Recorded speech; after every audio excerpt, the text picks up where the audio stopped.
Hello दोस्तों, house it going? क्या हाल चाल? I hope you are doing good and I welcome you back to JEE unfirst, the ultimate platform for JEE and NEET aspirants जिनको physics में थोड़ा struggle होता है या बहुत स्ट्रगल होता है। सभी के लिए ये प्लेटफॉर्म काफी आइडियल है यार। फिजिक्स सिखाने का सबसे फन, सबसे इंटरेस्टिंग एंड सबसे क्रिएटिव वे हम यूज करेंगे, ठीक है। एंड फिर भी अगर कोई डाउट आता है तो आपको शेम नहीं किया जाएगा। आप डायरेक्टली आप पूछ सकते हो मेरे से, either in the comment section, या फिर आप थोड़े से शाय हो तो आप मेल भी कर सकते हो। And it's not just about doubts, अगर आपको कोई जेई रिलेटेड अगर और कोई क्वेरी होगी तो आप वो भी पूछ सकते हो ईमेल पे। ओके, तो यार अब हमने फ्रिक्शन का पार्ट 1 वाला वीडियो इससे पहले करा था, जिसमें हमने 2 घंटे में काफी अच्छा सा एक कंसेप्चुअल अंडरस्टैंडिंग ली थी, ठीक है। अब उसके बाद आता है पार्ट 2 वाला वीडियो। ये I am gonna tell you, this is gonna be a shorter video but काफी इंटरेस्टिंग, ठीक है। बट इसके बाद जो आएगा ना, वो होगा एवेंजर्स एंड गेम लेवल का, लाइक उसका एक कैनन इवेंट होगा एक तरह से, आप मान के चलिए। अगर आप वो वीडियो देखोगे तो फ्रिक्शन के रिलेटेड कोई डाउट आपके मन में नहीं रहेगा। I am telling you that. And it's very very important for you to understand friction properly, because अगर ये नहीं समझ आए तो न्यूटन्स लॉज ऑफ मोशन नहीं समझ आया। मैं तो सीधा कह देता हूँ, मैं Newton's laws of motion and friction को एक ही चैप्टर मानता हूँ, ठीक है। अब कुछ है टीचर्स जो उसको अलग अलग चैप्टर की तरह ट्रीट करते हैं, लेकिन मैं तो मानता हूँ कि वो एक ही है। अगर फ्रिक्शन नहीं आता तो समझने का भी कोई फायदा नहीं है। ओके, तो अच्छे से समझेंगे हम लोग। प्लीज अब ध्यान से समझिए चीजों को, ठीक है। कंसेप्ट को अंडरस्टैंड कीजिए। ऐसे मत समझिए कि अरे भैया मैंने तो 2-4 क्वेश्चंस लगा दिए हैं, F is equal to mu N ये हमें पता है तो हम आगे बढ़ते हैं। नहीं, ऐसे नहीं होता। डायरेक्शन ऑफ फ्रिक्शन कहाँ आती है, कितना फ्रिक्शन की वैल्यू होना चाहिए, म्यू एन हमेशा होता है क्या, ये सारी चीजें आपको जाननी है। अब इस वीडियो में हम और थोड़ा सा अच्छे से अंडरस्टैंडिंग लेंगे इस चीज का। ओके, तो चलिए शुरू करते हैं बिना टाइम वेस्ट किए। तो सबसे पहले यार, अब इस लेक्चर में हम इंक्लाइंड प्लेन की बहुत ज्यादा बातें करेंगे, ठीक है। इंक्लाइंड प्लेन का तो फंडा पता होगा यार आपको, नहीं पता तो समझ लीजिए कि ऐसे क्वेश्चंस बहुत बार आते हैं। बहुत मतलब बहुत बार आते हैं कि हम एक ब्लॉक को रखते हैं एक इंक्लाइंड प्लेन पे, and that inclined plane is inclined at an angle of theta with the horizontal. तो अब सबसे पहले ना आपको फ्री बॉडी डायग्राम बनाना सीखना पड़ेगा। अगर नहीं पता तो समझ लीजिए, अगर पता है तो you are good to go, ठीक है। तो थोड़ा फास्ट फॉरवर्ड कर सकते हो आप लोग, बट देख लीजिए फिर भी, ठीक है।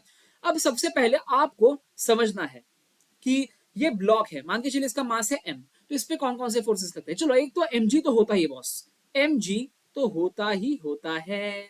तो ये हो गया एक mg, राइट। अब और कौन से फोर्स, मतलब एमजी मतलब पता है ना आपको क्या है, ग्रेविटेशनल फोर्स। ये तो लगता ही लगता है, चाहे आप पाकिस्तान में खड़े हो, चाहे अलास्का में खड़े रहो, चाहे सीरिया में खड़े हो, चाहे हिंदुस्तान में खड़े रहो, चाहे इंक्लाइंड प्लेन पे खड़े रहो। ग्रेविटेशनल फोर्स तो लगता ही लगता है बॉस। ओके, और कौन सा फोर्स बताइए। कॉन्टैक्ट फोर्स भी होगा, मतलब जो इंक्लाइन ये इस ब्लॉक पे लगाएगा वो कॉन्टैक्ट फोर्स। अब कॉन्टैक्ट फोर्स कौन कौन से होते हैं, मैंने पिछले वीडियो में बताया था। एक तो होता है normal force which acts normal to the surface, और एक होता है फ्रिक्शन बबुआ। सही है ना, बिल्कुल बिल्कुल सही है बॉय। अब एक काम करता हूँ, नॉर्मल फोर्स तो हमेशा आउट आउट इस तरह से ही लगता है, एन, ठीक है। ये सांप की तरह क्यों बन गया यार, चलो हाँ अब सही है ना। ये एन बाहर की तरफ लगेगा इस ब्लॉक पे, ठीक है। I am talking about the force acting on this block of mass M, I am not talking about the force acting on the incline, I am talking about the force acting on this block, ठीक है। अब अभी friction का direction मुझे नहीं पता कहाँ लग रहा है, ठीक है। अब आप एक मुझे बात बताइए, अगर आप कोई, मतलब ऐसे इमेजिन कीजिए फ्रिक्शनलेस सिस्टम है, बिल्कुल कोई फ्रिक्शन नहीं एक्ट कर रहा, तो ये ब्लॉक कहाँ जाएगा मेरे भाई, ये ब्लॉक नीचे जाने की टेंडेंसी रखता है, राइट। एंड अगर फ्रिक्शन होता है तो नीचे जाने की टेंडेंसी नहीं रखता। तो आपको दिमाग में इतना क्लिक हो जाना चाहिए कि फ्रिक्शन के बिना इस ब्लॉक का टेंडेंसी था नीचे ढलना, राइट। तो वो नीचे ढलने की टेंडेंसी को रोक कौन रहा है, फ्रिक्शन। एंड दैट मींस कि friction has to act in the opposite direction. So therefore friction कुछ इस तरह से लगेगा, पीछे की दिशा में। समझ आया? Friction is also a contact force. Normal is also a contact force. Normal acts normal to the surface. Friction acts parallel to the surface. And it acts opposite to the direction of relative motion. समझ आ गया?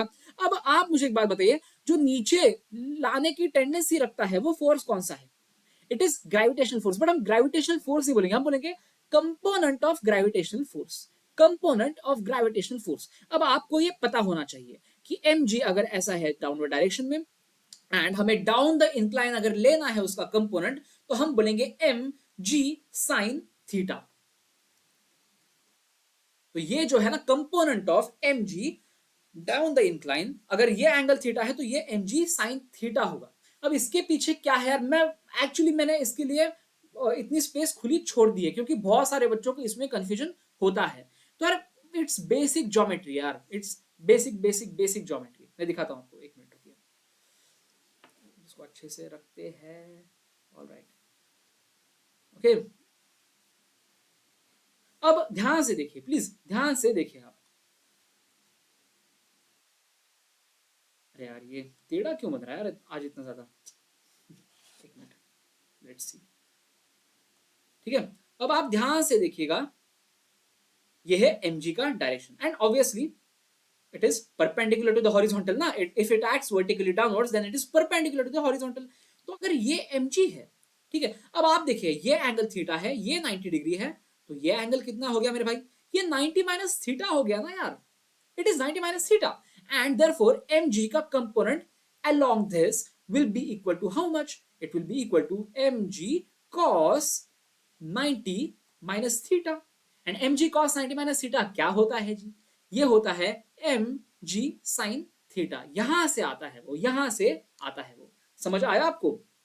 And वही अगर हमें normal के along का component अगर देखना है हमें mg का, ठीक है, अब इसके अलोंग का हमें कंपोनेंट देखना है, तो क्या यार इतना आसान है, अगर ये 90 माइनस थीटा है and normal is perpendicular incline, so that means ये 90 माइनस थीटा तो ये हो जाएगा थीटा, एंड अगर ये थीटा है ये mg है, तो component of mg along this yellow line will be what, it will be nothing but mg cos theta. इस तरह से आता है, this is nothing but geometry. अगर दिमाग में नहीं क्लिक आया आपको, आपको ये रट्टा नहीं है, आप रट नहीं सकते हो, तो डायग्राम बना के भी आप इसको डिराइव कर सकते हो, बट हमेशा बार बार डायग्राम बनाना, डायग्राम का मतलब क्या, स्पेस का वेस्टेज है यार। तो आपको ना एज सीरियस जे एस्पिरेंट्स और एज सीरियस नीट एस्पिरेंट्स आपको ना एकदम क्लिक हो जाना चाहिए कि if this angle is theta, तो mg का component down the incline is mg sin theta and mg का component along the normal is mg cos theta.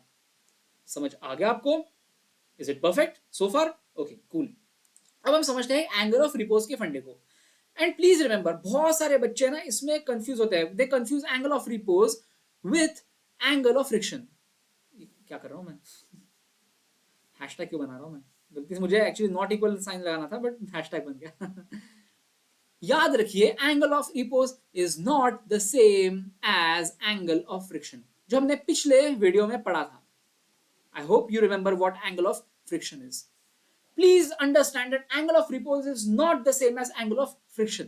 बहुत बच्चों को कंफ्यूजन होता है एंड फॉर राइट रीजंस। क्यों? क्योंकि कुछ केसेस में एंगल ऑफ फ्रिक्शन की और एंगल ऑफ रिपोज की वैल्यू सेम आती है, but conceptually they are very very very different. ठीक है, तो उस वजह से हमें वो डिफरेंस समझना है। तो अब एंगल ऑफ रिपोज के डेफिनेशन को समझ लीजिए।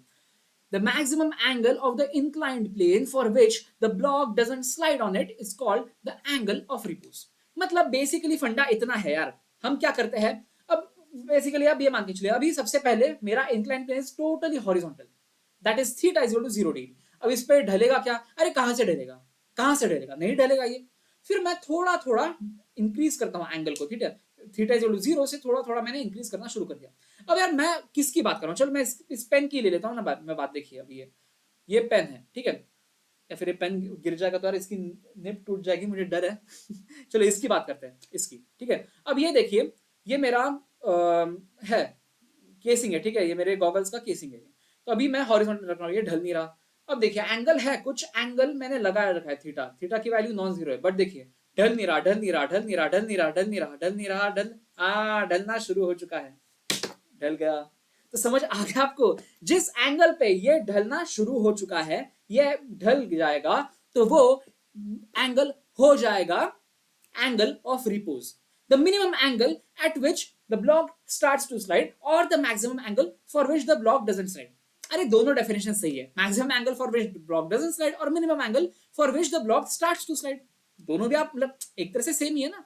तो इस वजह से मैं इसको लिख भी देता हूं मैं, ठीक है। इस डेफिनेशन को एक और एक तरीके से देखता हूं, ठीक है। The maximum angle for which the block doesn't slide ये भी है, और द मिनिमम एंगल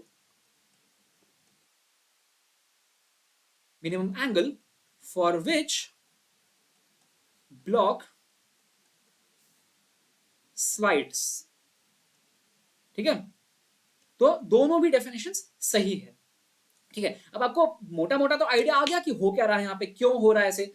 बेसिकली इतना सा फंडा समझने का हम मतलब दिमाग लगा सकते हैं, मैथमेटिक्स नहीं लगा रहा मैं वेक्टर्स का नॉलेज या मैथमेटिक्स का नॉलेज या कुछ नहीं लगा रहा मैं बस कॉमन सेंस लगाता हूं। जब ये जितना एंगल थीटा ज्यादा होगा उतना एक तरह से ग्रेविटेशनल फोर्स का इफेक्ट ज्यादा आएगा, राइट। और to put it in the vector form, technical भाषा में इसको समझाना है, तो कंपोनेंट ऑफ वेट और the component of gravitational force down the incline increases. ठीक है, जैसे जैसे एंगल बढ़ता है। ठीक है, but that's not the only thing that's happening. समझिए इस बात को। ठीक है, अब आप सबसे पहले एक बात को समझिए, एज थीटा इंक्रीजेस, यहां पे देखिए आप, as theta increases mg sin theta तो इंक्रीज हो रहा है मेरे भाई, लेकिन एट द सेम टाइम आप समझिए mg cos थीटा जो है ना वो डिक्रीज हो रहा है। And do you understand what that means? mg cos theta है क्या मेरे भाई? ऐसे नहीं समझ आएगा तो कोई दिक्कत नहीं। आप मुझे बताइए फ्रिक्शन को हम कैसे डिफाइन करते थे? फ्रिक्शन को हम कैसे डिफाइन करते थे? हम फ्रिक्शन को बोलते थे लिमिटिंग केस। चलो लिमिटिंग फ्रिक्शन को हम कैसे डिफाइन करते थे? F L. ठीक है, और एफ एस मैक्स, याद है ना? F S max F L वगैरह क्या है? लिमिटिंग फ्रिक्शन या मैक्सिमम स्टैटिक फ्रिक्शन कितना होता है? वो होता है म्यू एन के बराबर, where mu is coefficient of friction and n is the normal force between them। ठीक है, एंड यहां पे हम कह सकते हैं कि n is equal to mg cos theta है, because there is no motion happening along the normal। ठीक है, so n और mg cos theta बराबर है, so that means इस केस में fl हो जाता है mu mg cos theta। And अब मुझे एक बात बताइए यार, fl का मतलब क्या है? fl का मतलब ये है कि एक तरह से मैक्सिमम लिमिटिंग फ्रिक्शन या फिर मैक्सिमम स्टैटिक फ्रिक्शन जो हो सकता है, जो एक तरह से हम कितना ज्यादा रेजिस्टेंस प्रोवाइड करा सकते हैं इसको ढलने से रोकने के लिए। ठीक है, अभी तो देखिए एंगल थोड़ा कम है तो इतने लिमिटिंग वैल्यू तक फ्रिक्शन की वैल्यू जाती ही नहीं है। समझ आ रहा है? When theta is very less, when theta is very less तो म्यू mg cos थीटा तक हमारे फ्रिक्शन की वैल्यू जाती ही नहीं है। हमने क्या बोला था? Static friction is nothing but maximum क्या होता है? Horizontal force that is acting upon it, external. और हॉरिजॉन्टल, अब यहाँ पे हॉरिजॉन्टल का फंडा रहा नहीं, और हम इसमें इस केस में हम बोलेंगे parallel to it, parallel to the surface जितना होगा फोर्स एक्सटर्नल। समझ आ रहा है आपको? So that means mu mg cos theta तक mg sin थीटा की वैल्यू जा ही नहीं रही for small angles of theta, but एक वैल्यू ऑफ थीटा आ जाती है जब mg sin थीटा जस्ट बराबर हो जाता है म्यू mg cos थीटा के, राइट। सो उसके बाद थीटा अगर बढ़ेगा ना तो मेरे भाई समझो आप mg sin थीटा की वैल्यू इतनी ज्यादा बढ़ेगी कि म्यू mg cos थीटा और लिमिटिंग फ्रिक्शन मतलब मैक्सिमम फ्रिक्शन भी उसको कंपेंसेट नहीं कर पा रहा और फिर वो ढल ही जाएगा, वो गिर ही जाएगा नीचे। Are you getting my point? So that's the funda of it. That's what is happening here. For theta is equal to angle of repose, क्या हो रहा है? mg sin theta, जो कि external force parallel to the surface है, it is compensated by mu mg cos theta which is equal to fl। ये जो यहां से मैंने लिखा था ये वाला, समझ आया आपको? ये यहां से मैंने ये लिखा यार, अब इसको मैं पूरी ये दिशा दिखाऊं क्या? ऐसे इस तरह से आया था ये। Getting my point? ये है fl, लिमिटिंग फ्रिक्शन। ठीक है, सो दैट मींस अब आप समझिए यहां पे म्यू mg sin थीटा हो गया म्यू mg cos थीटा के बराबर। अब इसको मैं लिख देता हूं अलग से, mg sin theta is equal to mu mg cos theta. अब mg काट दो, sin theta is equal to mu cos theta, तो tan थीटा हो जाता है म्यू के बराबर। एंड देयरफॉर हमारा angle of repose theta repose हो जाता है nothing but tan inverse of mu. समझ आया आपको या नहीं आया? अब समझ आ रहा है कुछ लोगों को, कुछ स्टूडेंट्स को कंफ्यूजन क्यों होता है angle of friction and angle of repose में? क्योंकि एंगल ऑफ फ्रिक्शन जब हमारे पास लिमिटिंग केस होता है, या फिर जब क्या होता है बताइए, जब काइनेटिक फ्रिक्शन शुरू हो जाता है तब हम एंगल ऑफ फ्रिक्शन को बोल देते हैं theta is equal to tan inverse of mu. And यहाँ पे भी हम एंगल ऑफ रिपोज को कह रहे हैं theta repose is equal to tan inverse of mu. So समझ आ रहा है, दिस इज अ कोइंसिडेंस, ठीक है, ये कोइंसिडेंस हो रहा है। But remember this thing, remember this thing that angle of friction is not always equal to tan inverse of mu. समझिए इस बात को, angle of friction is not always equal to tan inverse of mu. अगर हम static friction के case में होंगे, ठीक है, static friction, it's not like limiting case, it's not a limiting case, static friction वाला केस है, तब angle of friction is not equal to tan inverse of mu. मैंने बताया था, पिछले वीडियो में बताया था, नहीं समझ आया तो पिछला वीडियो एक बार देखिए फिर से। लेकिन angle of repose will always always always be equal to tan inverse of mu. समझ आ गया आपको, याद रह जाएगी ये बातें। इसके ऊपर यार क्वेश्चंस, मतलब थोड़ा सा दिमाग लगाना है बस आपको, बस इतना फंडा है इसमें। अगर कुछ नहीं समझ आया तो अब इतना ऐसा याद रखिए बस कि थीटा कम है तो नहीं ढलेगा, धीरे धीरे बढ़ाना शुरू कर देंगे तो ढलने की मतलब क्या वो वल्नरेबिलिटी उसकी बढ़ जाएगी, और एक एंगल आ जाएगा जब वो ढलना शुरू कर जाएगा। तो क्या हो रहा है कि friction is just not enough to compensate the क्या बोलते हैं downward component of axle, the downward component of gravitation force, and उस वजह से फ्रिक्शन से ज्यादा हो जाता है downward component, downward like the component of gravitation force down the incline. समझ आ रहा है आपको, वो component of gravitation force down the incline is getting more than the maximum value of friction, that is limiting value of friction or maximum static friction, ठीक है। so that is the limiting case, so that a limiting case theta is for limiting case, angle of repose, when theta becomes angle of repose we are talking about limiting case, okay। समझ आ रहा है आपको, ज्यादा confuse मत हो यार, जितना मैं ज्यादा बोलूंगा आई थिंक आप उतना ज्यादा कंफ्यूज हो जाएंगे। तो आपको मैं एक बार क्वेश्चन करके ही दिखा देता हूं आपको मैं, ठीक है। Okay, a block of mass m is placed on a surface with a vertical cross section given by y is equal to x cube by 6. If the coefficient of friction is 0.5, then the maximum height above the ground at which the block can be placed without slipping is what? तो y is equal to x cube कैसे दिखता है? चलो यार एक बार x and y axis सब plot, अरे मेरा इतना हाथ लूज क्यों हो रहा है आज? ठीक है, ओके। अरे यार आज तो मेरा पता नहीं, आई थिंक बोर्ड आने वाला है ना, तो उस वजह से अब मेरा हाथ कह रहा है कि सर हटा दो इसको, अब बोर्ड से करना है सब कुछ तो इसको हटा दो। ठीक है, कोई बात नहीं, चलो तब तक अब आखिरी लेक्चर बोलो या सेकंड लास्ट लेक्चर बोलो, ये इसको हम अच्छे से करेंगे पेन टैब पे, ओके। अब y is equal to x cube by 6, इसका कैसा बनता है बताइए? ये कुछ इस तरह से बनेगा, ये कुछ इस तरह से बनेगा, ठीक है। नहीं पता तो थोड़ा सा मैथ्स पढ़ लो यार। इस तरह से बनता है, this passes through the origin, इस तरह से। समझ आया आपको? नहीं समझ आया तो थोड़ा मैथ्स पढ़ना पड़ेगा आपको, ठीक है। इस तरह से है ये, ठीक है, ऑलराइट। अब हमको ये दिया गया है कि coefficient of friction is 0.5, then the maximum height above the ground at which the block can be placed without slipping is what? So basically हमको ऐसा एक पॉइंट जानना है, बेसिकली एक होगा कोई पॉइंट P जिसके कोऑर्डिनेट्स होंगे x, y, ठीक है। अब इस हाइट पे क्या होता है कि हमारा हम मतलब एक तरह से this is like the limiting case, जहां पे अगर इससे ज्यादा अगर हम ले जाएंगे तो फिर वो ढलना शुरू कर जाएगा। इससे पहले जीरो से लेके इस पॉइंट तक या फिर ओरिजिन से लेके P पॉइंट तक हम अपने ब्लॉक को ले जाएंगे तो ब्लॉक ढलेगा नहीं, बिकॉज फ्रिक्शन का या फिर लिमिटिंग वैल्यू ऑफ फ्रिक्शन जो है, जो लिमिटिंग फ्रिक्शन जो है, it will be more than the component of gravitation force down the incline. अब बोलोगे भैया ये तो इंक्लाइन प्लेन तो लग नहीं रहा। अरे मेरे भाई आप किसी भी पॉइंट को देखो, यहाँ पे किसी भी पॉइंट को देखो, it is an incline plane only ना। मतलब आप एक काम करो, इसको ना एक मैग्नीफाइंग ग्लास लगा दो, पी पे भी एक मैग्नीफाइंग ग्लास लगा दो, इसको मैग्नीफाई कर दो, तो ये भी एक तरह से पी पॉइंट कुछ इस तरह से ही दिखता है। समझ रहे हो आप? समझ रहे? एकदम छोटा, एकदम जूम करके अगर देखोगे आप, एकदम जूम करके, तो ये एक इंक्लाइन प्लेन का ही फंडा है। समझ रहे हो आप?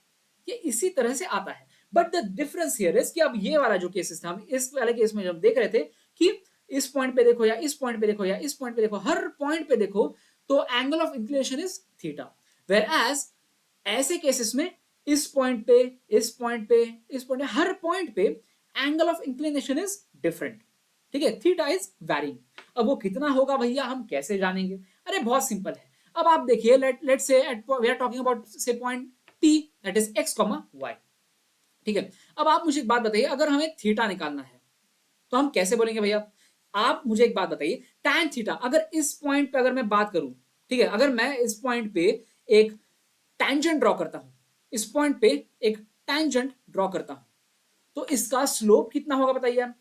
इस पॉइंट पे जो टेंजेंट ड्रॉ करता हूं उसका स्लोप हो जाता है nothing but tan theta, and tan theta is nothing but dy by dx। समझ आया ये?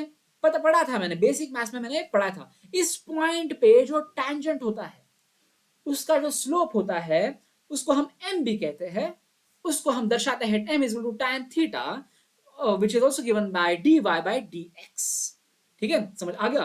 एंड अब आप बताइए y इज टू क्या है, x क्यूब बाय 6 है, तो d by dx of x cube by 6, इसका डेरिवेटिव निकाल लीजिए यार। अब तो क्या हो जाएगा बताइए? तो यहां से tan थीटा हो जाता है 3x square by 6, so that means tan theta हो जाता है कितना, x स्क्वायर बाय 2। अब बोलोगे भैया यहां से एंगल ऑफ रिपोज तो आ जाता है, आ गया है एंगल ऑफ रिपोज। तो एंगल ऑफ रिपोज क्या आ गया बताइए? Theta r is equal to tan inverse of x square by 2। Angle of repose मतलब बोलने लिखने के लिए मैंने लिख दिया बस, ओके, लिखने के लिए मैंने लिख दिया, लेकिन इसको निकाल के सच कुछ फायदा है नहीं। ठीक है, मैं बताता हूं आपको क्या जानना है, आपको क्या जानना है वो मैं बताता हूं आपको। अब आप बताइए मुझे, एंगल ऑफ रिपोज और कोफिशिएंट ऑफ फ्रिक्शन का क्या फंडा होता है, क्या लफड़ा होता है? हमने बताया था कि थीटा आर होता है tan इनवर्स ऑफ म्यू के बराबर। बताया था या नहीं बताया था? ये देखिए, theta R that is angle of repose is to tan inverse of mu, and यहाँ पे हम देख पा रहे हैं कि theta R is to tan inverse of x square by 2। So that means हम कह सकते हैं from this as well as from this, हम कह सकते हैं कि mu is equal to x square by 2। We are talking about the point P. We are talking about the maximum height, और we are talking about this point P, जिसके बाद अगर हमने ज्यादा हाइट बढ़ाई तो उसके बाद से हमारा ब्लॉक ढलना शुरू हो जाएगा। समझ आ रहा है आपको? अब ठीक है, अब आप मुझे एक बात बताइए, कोफिशिएंट ऑफ फ्रिक्शन क्या दे रखा है, 0.5 दे रखा है यहाँ पे, तो इसके फिर आप डाल दीजिए, म्यू इज इक्वल टू 0.5 डाल दीजिए आप। ठीक है, म्यू इज इक्वल टू 0.5 डाल दिया, तो ये हो गया x स्क्वायर बाय 2 के बराबर। अब इसको 2 को वहां पे ले जाओ तो x स्क्वायर हो जाएगा 1 के बराबर, एंड यहां से x क्या हो जाएगा बताइए? x हो जाता है प्लस और माइनस ऑफ 1। लेकिन आपको पता है कि जब हम माइनस में जाते हैं तो नीचे जा रहे हैं हम लोग, नहीं नीचे नहीं जाना है हमें, तो x की value can not be equal to -1। समझ आ गया? नीचे क्यों नहीं जा सकते, -1 पे क्यों नहीं जा सकते, x इक्वल टू -1 पे क्यों नहीं जा सकते? अरे क्योंकि हम नीचे जा रहे हैं यार, हमको हाइट जाननी है, डेप्थ नहीं जाननी हमें।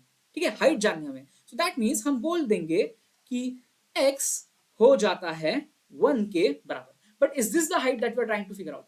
नहीं, हमको p का हाइट जानना है, उसका x कोऑर्डिनेट नहीं जानना है। We have to find out the y coordinate. अब भैया आप y कोऑर्डिनेट कैसे निकालेंगे? x इक्वल टू 1 तो निकाला हमने। अरे मेरे भाइयों, आप मुझे एक बात बताओ, y equal to x cube by 6 दे रखा है, तो किस लिए दे रखा है? वही तो y की वैल्यू निकालने के लिए तो दे रखा है ना यार। तो निकाल दो यार। तो putting this x is equal to 1 in y is equal to x cube by 6, तो क्या आ जाता है बताया y की वैल्यू? y का वैल्यू हो जाता है 1 cube by 6, so that means y is equal to 1 by 6 units, जो भी है, मीटर हो सेंटीमीटर हो, हमें दिया नहीं है यहाँ पे। So that means maximum height above which we can lift the block on this surface is equal to y is equal to 1 by 6 units. समझ आया आपको या नहीं आया? I have been very patient and very slow यार। अब अगर नहीं समझ आया तो थोड़ा सा रिवाइंड करके देखिए। ठीक है, अगर रिवाइंड करके भी नहीं देखा समझ आ रहा आपको, स्लो डाउन करके भी नहीं समझ आ रहा, तो यार आपके फंडामेंटल्स थोड़े वीक रह गए, तो पिछला वीडियो फिर से एक बार देखना पड़ेगा आपको। I hope it is clear यार। मतलब I'm not just talking about friction का पार्ट वन वाला video, I'm talking about basic maths। मतलब ये जो फंडा है ना, पॉइंट P x, y जो हमने रैंडम पॉइंट ले लिया, एंड उस पॉइंट पे मैंने उसका जो इंक्लिनेशन है उसको थीटा माना, फिर m is to tan theta is to dy by dx। ये जो सारे फंडे हैं वो सारे बेसिक मैथ्स के फंडे हैं, ठीक है। वो मैं पूरा, अब यार मैंने वो भी पढ़ा है, बेसिक मैथ्स का भी मैंने जे फर्स्ट में कवर कराया है। लेकिन यार अगर आपको वो वाली चीजें याद नहीं है, आप वो भूलते जा रहे हो, नई चीजें याद रख रहे हो, तो यार फिर फायदा नहीं है ना यार। You have to remember the previous concepts as well. Okay, anyway I am hoping कि 90% लोगों को तो समझ आ चुका होगा। सो दैट मीन्स क्या हो गया, मैक्सिमम हाइट हमारा है पठैया में 1/6 मीटर, जो कि सही निकला है हमारा आंसर। ओके, बढ़े आगे। चलो जेई मेंस का पीवाईक्यू देख लेते हैं। A body of mass m is launched upon a rough inclined plane making an angle of theta degree with the horizontal. The coefficient of friction between the body and the plane is root of x by 5. If the time of ascent is half the time of descent, x is equal to what? वैसे देखा ना ये थोड़ा सा tough है, मतलब आपको लगेगा कि भैया ये एकदम से ही आप ड्रॉप कर रहे हो ऐसे टफ क्वेश्चंस, बट ठीक है यार, आई थिंक आपको समझ आ जाएगा। बेसिक अंडरलाइन फंडे जो है, एक तो एनएलएम के होते हैं और एक होता है एसेंट डिसेंट वाला फंडा। आपको मतलब क्या, सॉरी, एक्सेलरेशन जो है ना, motion with uniform acceleration, kinetic equations, ये सारे फंडे आपको पता है ना, एनएलएम एंड ये तो हो जाना चाहिए, क्वेश्चन ज्यादा मुश्किल नहीं है। Okay, perfect. अब आप यार एक बात बताइए मुझे, मैं क्या कर रहा हूं यहाँ पे। हमारे पास एंगल थीटा इज टू क्या दे रखा है यहाँ पे, ये भी लिख देते हैं। चलो थीटा इज टू 30 डिग्री दे रखा है, लिख देते हैं। यहाँ पे दे रखा है ना, ये देखिए इंक्लाइन प्लेन का angle of inclination theta is to 30 degree दे रखा है। अब मैं क्या कर रहा हूं बताइए, एक ब्लॉक को मैं ऐसे एक वेलोसिटी दे रहा हूं, ठीक है। I am giving imparting some velocity up the incline, ठीक है। अब ये ऐसे जाते जाते जाते जाते जाते जाते ऊपर जा रहा है, ठीक है। यहाँ पे पहुंच गया, फिर ये रुक जाएगा, इसकी वेलोसिटी 0 हो जाएगी। एंड फिर यहां से यहां तक जो टाइम लगा है जाने में, इसको मैं क्या कहूंगा बताइए, टाइम ऑफ एसेंट। एसेंट का मतलब क्या है, ऊपर चढ़ना, उसको कहते हैं टाइम ऑफ एसेंट। ओके, वेराज अब वही फंडा, ठीक है। अब मैं क्या कर रहा है, इसको कौन से रंग से दिखाऊं, चलो एक काम करता हूं, दूसरी फिगर यहां पे बना लेता हूं इस साइड में, ठीक है। ये फिर से अब उल्टा हो रहा है। अब ये ऊपर पहुंचा हुआ जो है, यहां से इसके बाद का कंटिन्यूएशन में दिखा रहा हूं, ठीक है, पार्ट 2, बाहुबली पार्ट 2 की तरह यहाँ पे एक पार्ट 2। अब यहाँ पे वो पहुंच चुका है, यहाँ पे इसका वेलोसिटी u इज टू 0 है। और इसको भी यहाँ पे मैं एक काम करता हूँ, इसको मैं, चलो छोड़ो क्या फर्क पड़ता है, इसको u is to u naught बोलता हूँ, इनिशियल वेलोसिटी को मैं u नॉट कह दे रहा हूँ, अरे बोलने के लिए बस बोल रहा हूँ, ठीक है, आप टेंशन मत लीजिए, उससे कोई ज्यादा फर्क पड़ेगा नहीं, ठीक है। अब यहाँ पे एसेंट तक, यहाँ एक u नॉट हमने रैंडम कोई वेलोसिटी दे दी, और वो यहाँ पे आते आते फिर रुक गया, यहाँ पे जस्ट आते यहाँ पे रुक गया। अब ये रुकने के बाद फिर वो नीचे ढलना शुरू करेगा। अब ये नीचे ढलेगा और फिर यहां पे पहुंच जाएगा, फिर से ओरिजिनल पोजीशन पे ये पहुंच जाएगा। अब यहां से यहां तक आने में जितना टाइम लगता है वो है time of descent. Are you getting my point? I hope you are getting my point here. Okay, is it perfect? चलो सही है। अब आप मेरे को एक बात समझिए, अब ध्यान से समझिए। अब मुझे एक बात बताइए, will the acceleration of this block and this block be the same? बताइए, थोड़ा सा दिमाग लगाइए। आप नहीं समझ आए तो कोई बात नहीं, आपको मैं समझा देता हूं आपको, ठीक है। अब सबसे पहले मुझे एक बात बताइए, वेट जो है हमारा, वेट मतलब ग्रेविटेशनल फोर्स यार, अब ये है नीचे की तरफ एक जो है mg। अब इसका कंपोनेंट डाउन द इंक्लाइन कितना हो जाएगा, it will be mg sin theta, that is mg sin 30, ठीक है। So this will be mg sin 30 degree is equal to क्या, sin 30 डिग्री क्या होता है, हाफ, तो ये हो जाता है mg by 2। समझ आ गया? एंड सिमिलरली मैं कह सकता हूं कि इसका कंपोनेंट, mg का ही component along the normal will be equal to mg cos 30 degree, mg cos 30 degree that is equal to root 3 mg by 2। समझ आया? यहां तक समझ आ गया? परफेक्ट।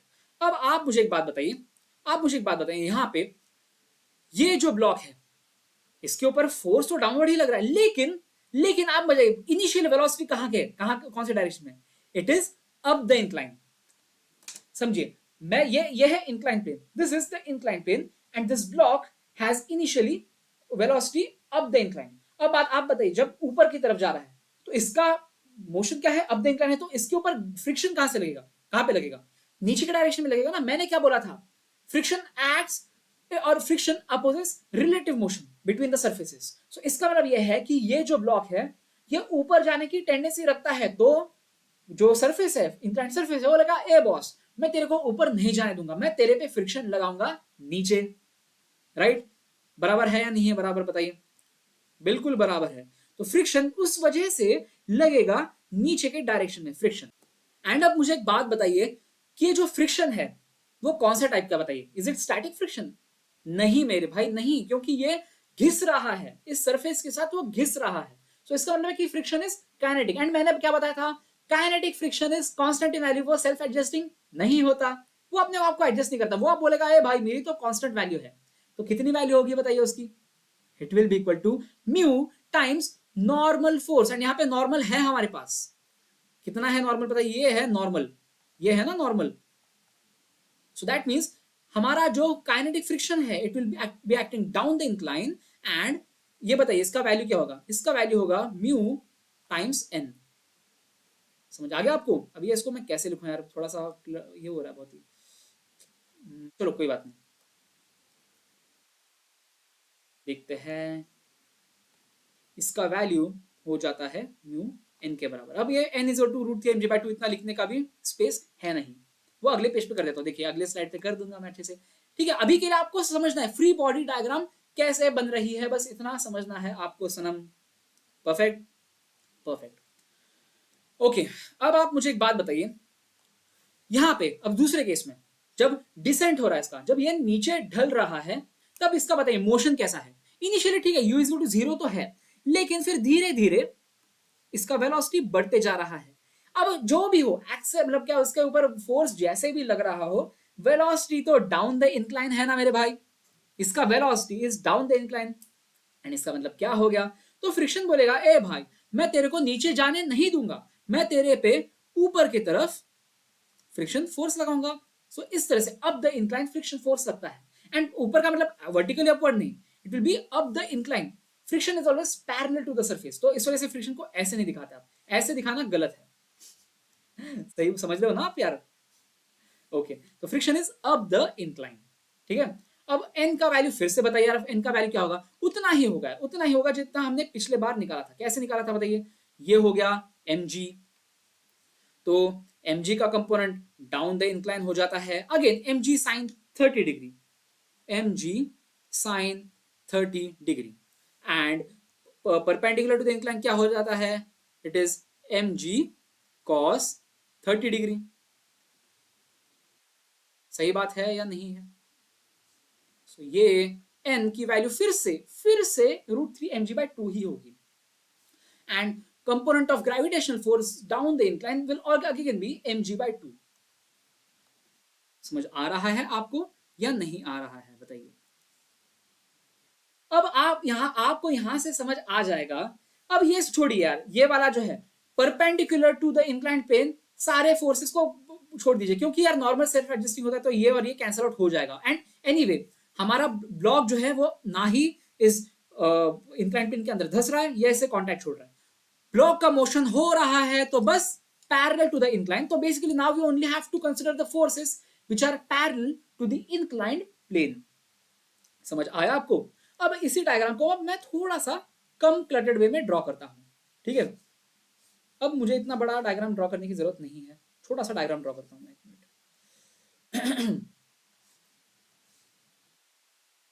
ठीक है, 30 डिग्री, 30 डिग्री, ओके सही है। और एक ब्लॉक बताने के लिए यार एक फॉर्मेलिटी, चलो कौन सा है यार, ये चलो व्हाइट रंग यूज कर लेते हैं, कोई दिक्कत नहीं। Perfect, perfect. अब ये है एसेंट के समय पे, ये जब ऊपर चढ़ रहा था, एंड ये है डिसेंट के समय पे जब ये नीचे आ रहा था। ओके, अब मुझे एक बात बताइए, बस अब parallel parallel parallel to this incline कौन कौन से फोर्सेस लग रहे हैं, बस मुझे वही जानना है। एक तो ये है फ्रिक्शन म्यू एन। अब म्यू की वैल्यू लिख दीजिए यार, अब यहाँ पे दिया नहीं, चलो म्यू के फॉर्म में लिख दो, कोई दिक्कत नहीं है। एन का वैल्यू तो पता है ना हमें, एन का वैल्यू है root three M ji by two. तो अब फ्रिक्शन का वैल्यू आप सीधा लिख दो, आप सीधा लिख दीजिए root three mu M G by two. Perfect. और कौन सा फोर्स है बताइए? और इसके ऊपर M ji sine 30 degree that is mg/2 भी है ना नीचे के डायरेक्शन में, तो एक और एक फोर्स होगा नीचे के डायरेक्शन में। इसको आप कैसे दिखाए without making it too cluttered, चलो ऐसे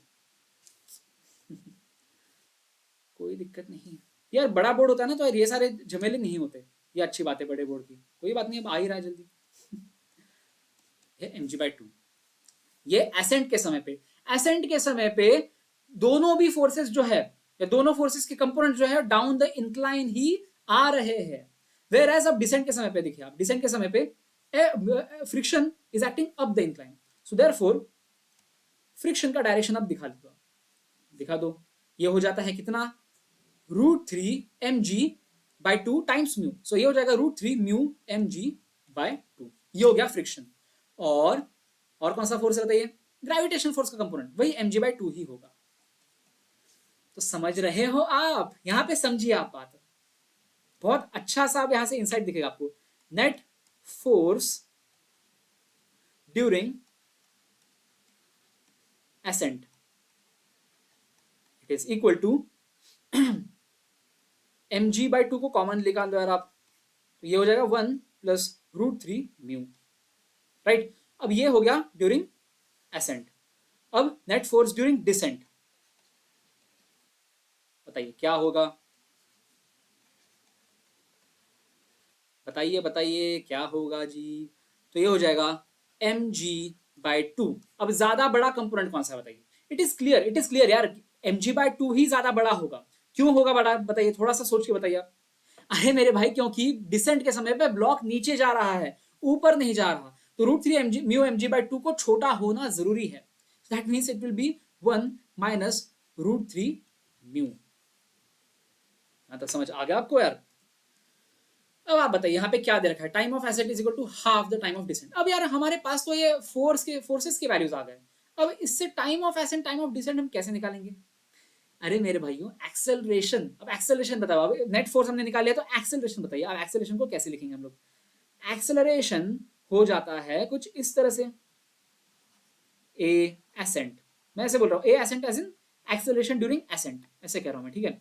वो हो जाएगा force upon mass which is equal to g/2 times 1 + √3 mu, and acceleration during descent क्या हो जाएगा जी, ये हो जाएगा g/2 टाइम्स 1 - √3 म्यू। सही है नहीं बात कर रही है, सही है। अब आप मुझे एक बात बताइए, यहां पे ऊपर जाते हुए भी s डिस्टेंस हो रहा है, नीचे जाते हुए भी s डिस्टेंस हो रहा है, तो आप मुझे बताइए, मतलब आप एक कॉमन सेंस की बात मुझे बताइए, s को हम कैसे लिखते हैं, s को डायरेक्टली प्रोपोर्शनल टू at² होता है, राइट, होता है नहीं, s is equal to half at², इस तरह से होता है ना यार ये, तो इससे हम कह सकते हैं कि s is proportional to at², but since s is constant, यहां पे तो देख रहे हैं ना हम लोग, ऊपर चढ़ते हुए भी s कांस्टेंट है, नीचे जाते हुए भी s तो कांस्टेंट है, मतलब ये जो डिस्टेंस ट्रेवल्स है ये कांस्टेंट है, सो दैट मींस हम कह सकते हैं कि 1 is directly proportional to at², और उससे अच्छा better way of writing it is that t² is inversely proportional to a, and that means t is inversely proportional to √a। ये समझ आया या नहीं आया, ये दिस इज लाइक होता है ना, एक टेक्निक होता है, वो एक इंट्यूशन होता है, ये आप ऐसे डिराइव भी कर सकते हो, v² - q² is equal to 2as करके, फिर बाद में t का निकालो आप, बट वो इंट्यूटिव नहीं है यार, दिस इज मोर इंट्यूटिव, ठीक है। t का a के साथ कैसे प्रोपोर्शनलिटी है, t is inversely proportional to √a, इस तरह से आता है।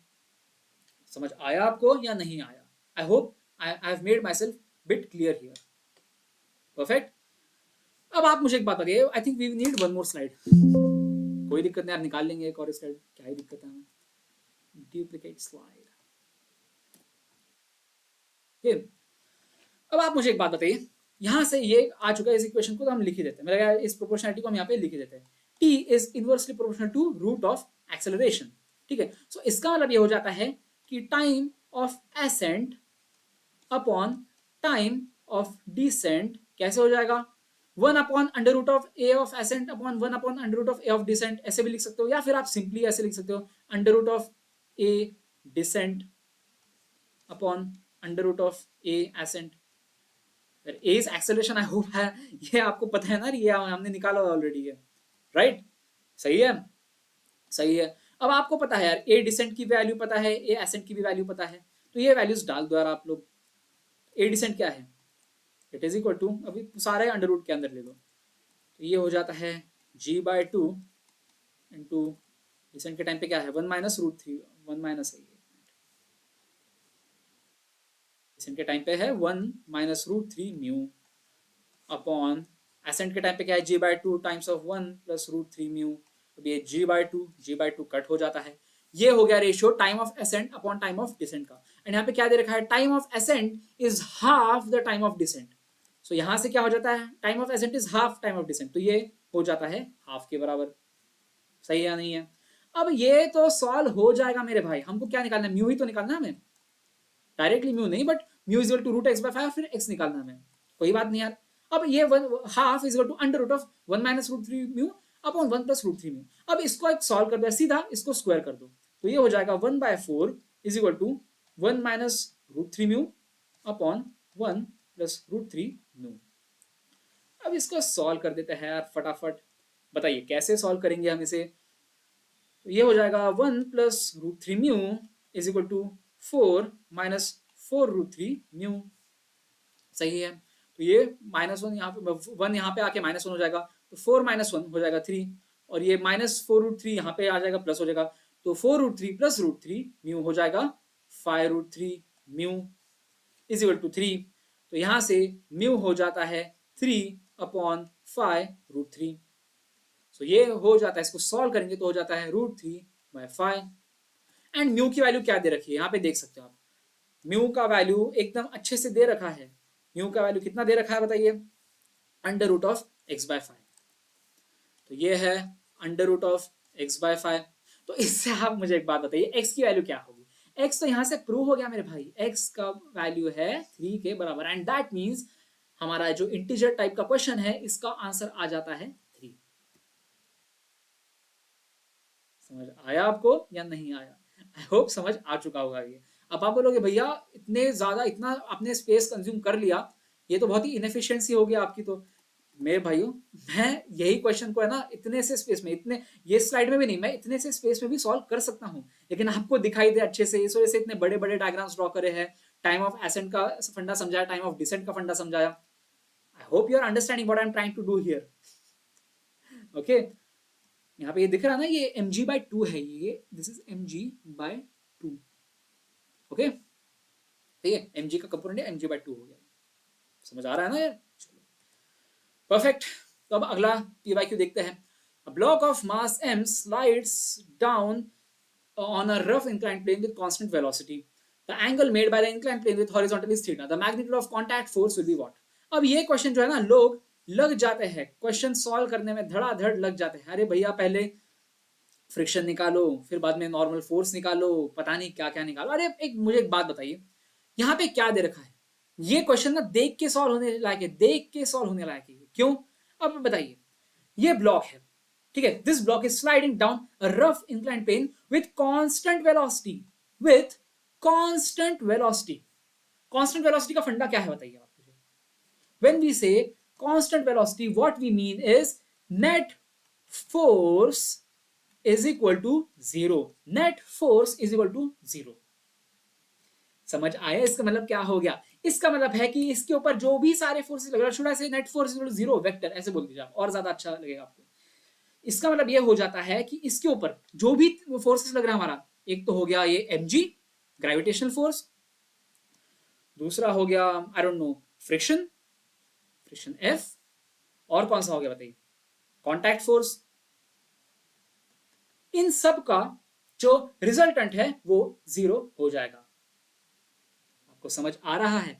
लेकिन यहां पे ना ही हमको n निकालना है, ना ही आपको f निकालना है। We have to find out n vector plus f vector. समझ आ रहा है आपको? n vector plus f vector, इसका वैल्यू आपको निकालना है। अब आप मुझे एक बात बताइए, आप थोड़ा सा दिमाग लगाइए, n vector plus f vector plus जो वेट है हमारा, ठीक है, और इसको चलो mg वेक्टर ही बोल देते हैं, और थोड़ा सा आपको अच्छा लगेगा। ठीक है, ये वेट को मैं mg वेक्टर कह रहा हूँ, ठीक है। अब मुझे एक बात बताइए, यहाँ पे हमने क्या बोला है, n vector plus f vector plus w vector that is weight vector, ये 0 है। एंड हमें ये दिया गया है contact force vector, net contact force vector. समझ आ रहा है आपको? तो बेसिकली अगर मैं इसको n vector plus f vector को मैं c वेक्टर से भी रिप्लेस कर सकता हूं, ये c वेक्टर इस तरह से। सो दैट मीन्स यहां से मैं कह सकता हूं कि c vector plus w vector हो जाता है 0 वेक्टर के बराबर। सो दैट मीन्स हमारा जो नेट कॉन्टैक्ट फोर्स होगा it will be equal to negative of w vector, or we can simply say that it is equal to minus of mg vector. This is directly the answer. अब आप बोलोगे यहां से answer कहां से आ गया? अरे भैया यहां पे देखिए ना, तो c हमें निकालना है, that is magnitude of c vector निकालना है, तो that is magnitude of minus mg vector निकालना है। तो ये क्या है इसका मैग्नीट्यूड? इसका मैग्नीट्यूड तो mg ही तो है, that means mg is the right answer. We don't have to worry about finding out normal force का value, we don't have to worry about finding friction का value, we don't have to worry about splitting the component of mg into mg sin theta and mg cos theta, कुछ नहीं करना यहाँ पे। this was the hint, ये जो yellow में मैंने अंडरलाइन करा था constant velocity, this was the hint। constant velocity जब कहा तो net force is equal to 0 vector कह दिया, एंड यहाँ से n vector plus f vector plus w vector is equal to 0 कह दिया, and n vector plus f vector is contact force, net contact force, that is जिसको मैंने c vector से indicate कर दिया, एंड इससे c वेक्टर आ गया minus w vector, so therefore c का मैग्नीट्यूड आ गया mg के बराबर। समझ आया आपको? परफेक्ट। नहीं समझ आया तो रिवाइंड करके देखिए फिर से। Okay, alright. When a body slides down from rest along a smooth inclined plane making an angle of 30 degree with the horizontal, it takes time t. When the same body slides down from the rest along a rough inclined plane making the same angle and through the same distance, it takes time alpha t, where alpha is the constant greater than 1. The coefficient of friction between the body and the rough plane is 1 upon under root of x times of alpha square minus 1 upon alpha square, where x is equal to what? Again वही चीज, मतलब आपको ना घुमा फिरा के वही questions पूछते हैं, ठीक है। अब सबसे पहले आप देखिए, हमें एंगल दिया गया है theta is equal to 30 degree दिया गया है, एंड पहले दिया गया है कि ये स्मूथ है, ओके, सही बात है। अब हम क्या कर रहे हैं ना, इस स्मूथ सरफेस पे there is no friction, remember there is no friction here. अब मान के चलिए कि ये जो डिस्टेंस है it is equal to some s, बोल दिया मैंने, एस बोल दिया, ठीक है, ऑलराइट। अब मुझे एक बात बताइए, टाइम को अगर मुझे निकालना है, मैं यहां से यहां तक आने में टाइम कितना लगेगा वो मैं कैसे निकालूंगा? अरे बहुत आसान है यार, बहुत ही आसान है। अब ये होता है जी, तो मुझे यहाँ पे फ्रिक्शन वगैरह का कोई टेंशन ही नहीं है क्योंकि द सरफेस इज स्मूथ। सो ये कितना हो गया इसका component down the incline, it will be g sin theta, that is g sin 30, that is equal to g by 2. So that means the acceleration of this block is g by 2 down the incline. समझ आ गया? अब आप मुझे एक बात बताइए, मुझे टाइम निकालना है पहले वाले केस में, वो कैसे निकालूंगा मैं बताइए? Let t1 be time in first case, that is smooth जब होता है तब, ओके सही है ना? ठीक है। अरे T1 क्यों बोल रहा हूं मैं, यहाँ पे T दिया रखा दे रखा है T, तो T बोल देता हूँ ना इसको, मैं कैपिटल T बोल देता हूँ मैं इसको ठीक है, let capital T be the time in first case, यहां से यहां तक जाने में कैपिटल T टाइम लगता है, तो मैं कैसे बोलूंगा कैपिटल T कैसे निकालूंगा? मैं बोलूंगा, मैं सीधा बोल दूंगा S is equal to half a t square, capital T square, फिर A की वैल्यू कितनी है? A की वैल्यू है G by 2, right, but A is equal to G by 2, so therefore यहां से मैं कह सकता हूं कि S is equal to half times of G by 2 times of T square, यहां से मैं कह सकता हूं कि T स्क्वायर हो जाता है 4S by G, and therefore T हो जाता है 2 under root of S by G, ठीक है। ये मैंने इसका वैल्यू निकाला है in terms of S, and I know यहाँ पे S का वैल्यू नहीं दे रखा है, बट कोई दिक्कत नहीं, that won't be a problem for us. क्यों नहीं होगा वो भी आपको मैं दिखा देता हूं। पहला केस समझ आ गया आपको, अब दूसरे केस को समझ लेते हैं, जब रफ होता है, when the surface is rough, ठीक है, रफ सरफेस, ओके। अब अगेन ये डिस्टेंस तो है S ही मेरे भाई, S ही डिस्टेंस ट्रैवर्स करना है इसे। अब आप मुझे एक बात बताइए, इस केस में ये हो गया mg, तो डाउन द इंक्लाइन कंपोनेंट कितना हो जाएगा? It will be equal to m ji sine 30 degree that is m ji by two. ये मैं नहीं कह रहा तो बार बार मैं इसको m ji sine 30 m ji by two नहीं करूंगा। And along √3 m ji by two. ठीक है, अब आप समझिए इस ब्लॉक की टेंडेंसी क्या है, नीचे ढलने की। सो दैट मीन्स इसके ऊपर फ्रिक्शन कहां लगेगा, ऊपर की तरफ। सो इसके ऊपर फ्रिक्शन, और कौन सा टाइप का फ्रिक्शन लगेगा, काइनेटिक फ्रिक्शन। एंड उसकी वैल्यू हमें पता है, ये हो जाता है न्यू एन के बराबर। सो दैट मीन्स अब ये एन का वैल्यू क्या था, हमें हमें पता है, it is √3 m ji by two के बराबर। सो दैट मीन्स फ्रिक्शन का वैल्यू हो जाता है √3 mu M G by two. समझ आ गया। अब आप मुझे एक बात बताइए, along the surface net acceleration कितना, और फिर नेट फोर्स बोल दीजिए पहले, ठीक है, नेट फोर्स निकाल लीजिए पहले। Net force parallel to incline कितना हो जाएगा, motion causing force that is mg by 2 minus motion opposing force which is f which is equal to √3 mu mg by 2। ये वो कुछ इस तरह से हो जाएगा। परफेक्ट, समझ आ गया यहां तक। सो दैट मीन्स अब इसके ऊपर एक्सेलरेशन, एक्सेलरेशन कितना हो जाएगा, सो नेट एक्सेलरेशन हो जाएगा equal to g by two times of 1 minus √3 mu. समझ आ गया आपको। इसको मैं बोल दूंगा, चलो A2 बोल देता हूं मैं, ठीक है, A2 मैं बोल देता हूं। अब मुझे एक बात बताइए, अब इस केस में टाइम रिक्वायर्ड कितना होगा, हम कैसे निकालेंगे।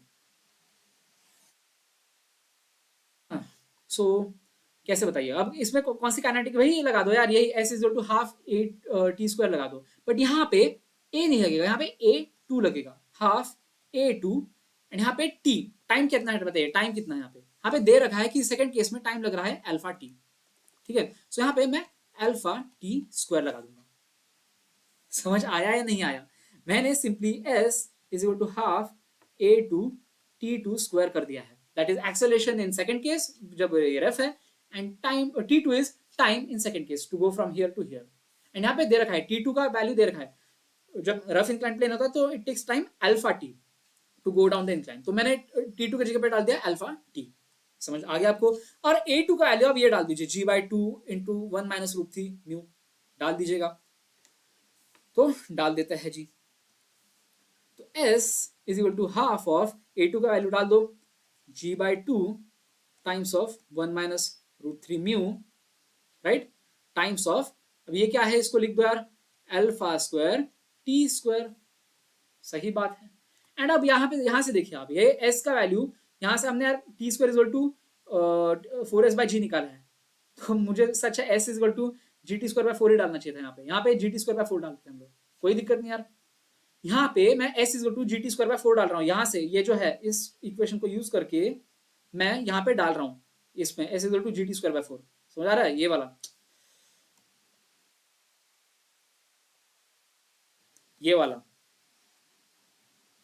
ये वाला मैं इक्वेशन यूज कर रहा हूँ, g capital t square by 4 इसमें, तो ये हो जाएगा g capital t square by 4 is equal to g by 4 times of 1 minus √3 mu times alpha square t square. ठीक है, अब क्या क्या चीजें कैंसिल हो जाएगी बताइए, यहां से g और g कैंसिल, 4 और 4 कैंसिल, टी स्क्वायर और टी स्क्वायर कैंसिल, तो यहां से आ जाता है 1 minus √3 mu is equal to 1 by alpha square. सही है, परफेक्ट। तो यहां से आ जाता है √3 mu is equal to 1 minus 1 by alpha square. And यहां से आ जाता है, म्यू का वैल्यू कितना है बताइए, mu is equal to 1 by √3 times of alpha square minus 1 upon alpha square. And यहाँ पे क्या दे रखा है, म्यू का वैल्यू, कोफिशिएंट ऑफ फ्रिक्शन का वैल्यू दे रखा है 1 by √x times alpha square minus 1 by alpha square. तो यहाँ पे क्या है, ये इसको इस फॉर्म में दे रखा है 1 by √x times of alpha square minus 1 by alpha square. So इसका मतलब है हमें x का वैल्यू जो आ जाएगा वो हो जाएगा 3। यहाँ से हम कंपेयर करके देख सकते हैं, 1 by √3 times alpha square minus 1 by alpha square is equal to 1 by √x times alpha square minus 1 by alpha square. तो यहाँ से हम कंक्लूसिवली कह सकते हैं that x is equal to 3। समझ आया आपको, आई होप समझ आ चुका होगा।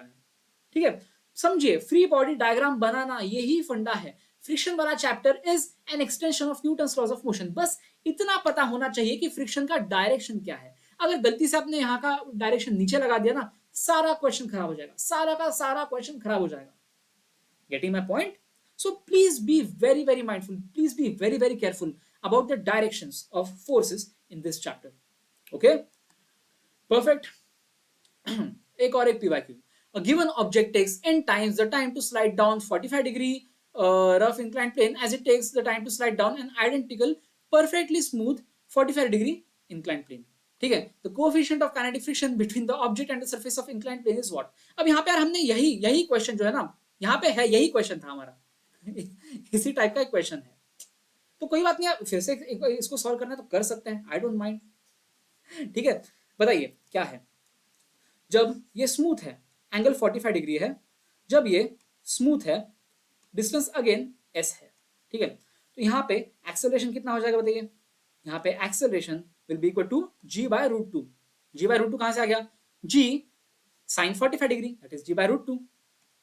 यहां से मैं बोल सकता हूं कि s इज इक्वल टू, हाँ, और इसको a1 बोल दो यार, a1 बोल दो, या फिर as बोल दो, as as in a smooth, छोड़ो a1 बोल दो पहले वाला केस। अरे क्या कर रहा हूँ स्मूथ, इसको स्मूथ ही बोल दो, चलो as, ठीक है, as as in acceleration for smooth case. ठीक है, तो as is equal to half as ts square. ठीक है, समझ आ गया। यहां से मैं कह सकता हूं कि इसको इक्वेशन 1, ओके, इसको मैंने इक्वेशन 1 कह डाला। मैं थोड़ा सा जल्दबाजी कर रहा हूं बिकॉज यार ये हमने सॉल्व करा ना, एग्जैक्ट सिमिलर टाइप का क्वेश्चन सॉल्व करा है, इस वजह से मैं थोड़ा जल्दबाजी में सॉल्व कर रहा हूं इसको, क्योंकि वही कंसेप्ट फिर से बार बार दोहराने में कोई मजा नहीं है। समझ आ रहा है आपको? परफेक्ट, समझ आ रहा है आपको? ओके। अब इस केस में जब रफ होता है तो बताइए आप क्या होता है इसके ऊपर। mg/√2 इज द कौन सा, ये नॉर्मल का फोर्स दैट इज एक्टिंग, और mg/√2 again is the component of acceleration और component of gravitation force down the incline. समझ आ गया? ये mg/√2 और ये भी mg/√2 क्यों आ गया? mg sin 45, mg cos 45 and sin 45 cos 45 दोनों भी 1/√2 है। समझ आ गया? एंड फिर ये जो है फ्रिक्शन जो है वो हो जाता है म्यू टाइम्स ऑफ mg/√2। समझ आ गया आपको? एंड यहां से मैं कह सकता हूं कि एक्सेलरेशन फॉर रफ बॉडी कितना हो जाएगा? g/√2 minus mu g/√2।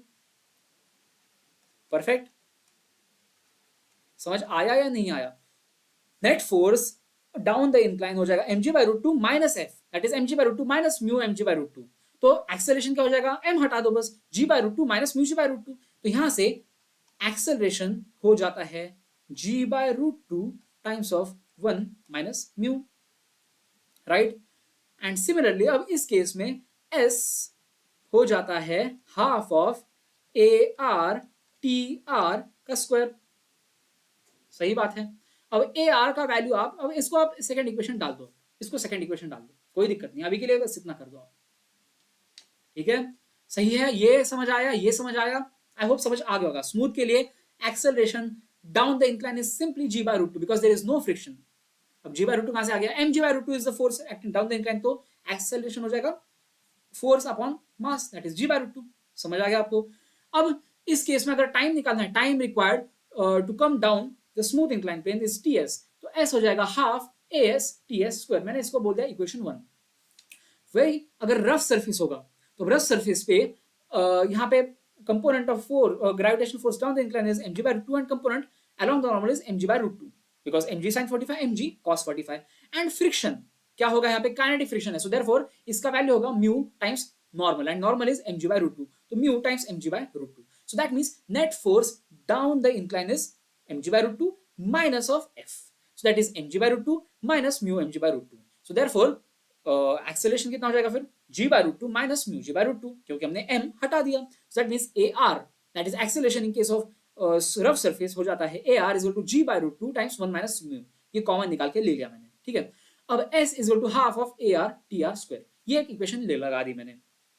ठीक है, समझ आ गया? ये कहां से आ गया, ये कहां से आ गया? Okay, from 1 and 2। अब ये देखिए, चाहे स्मूथ सरफेस हो चाहे रफ सरफेस हो, इंक्लाइन प्लेन का लेंथ तो उतना ही है, ठीक है। सो दैट मीन्स एस और एस तो सेम है, so that means half a s t square हो जाता है half a r t r square के बराबर। सही है, तो मैं लिख देता हूं from 1 and 2 half a s t s square is equal to half a r t r square.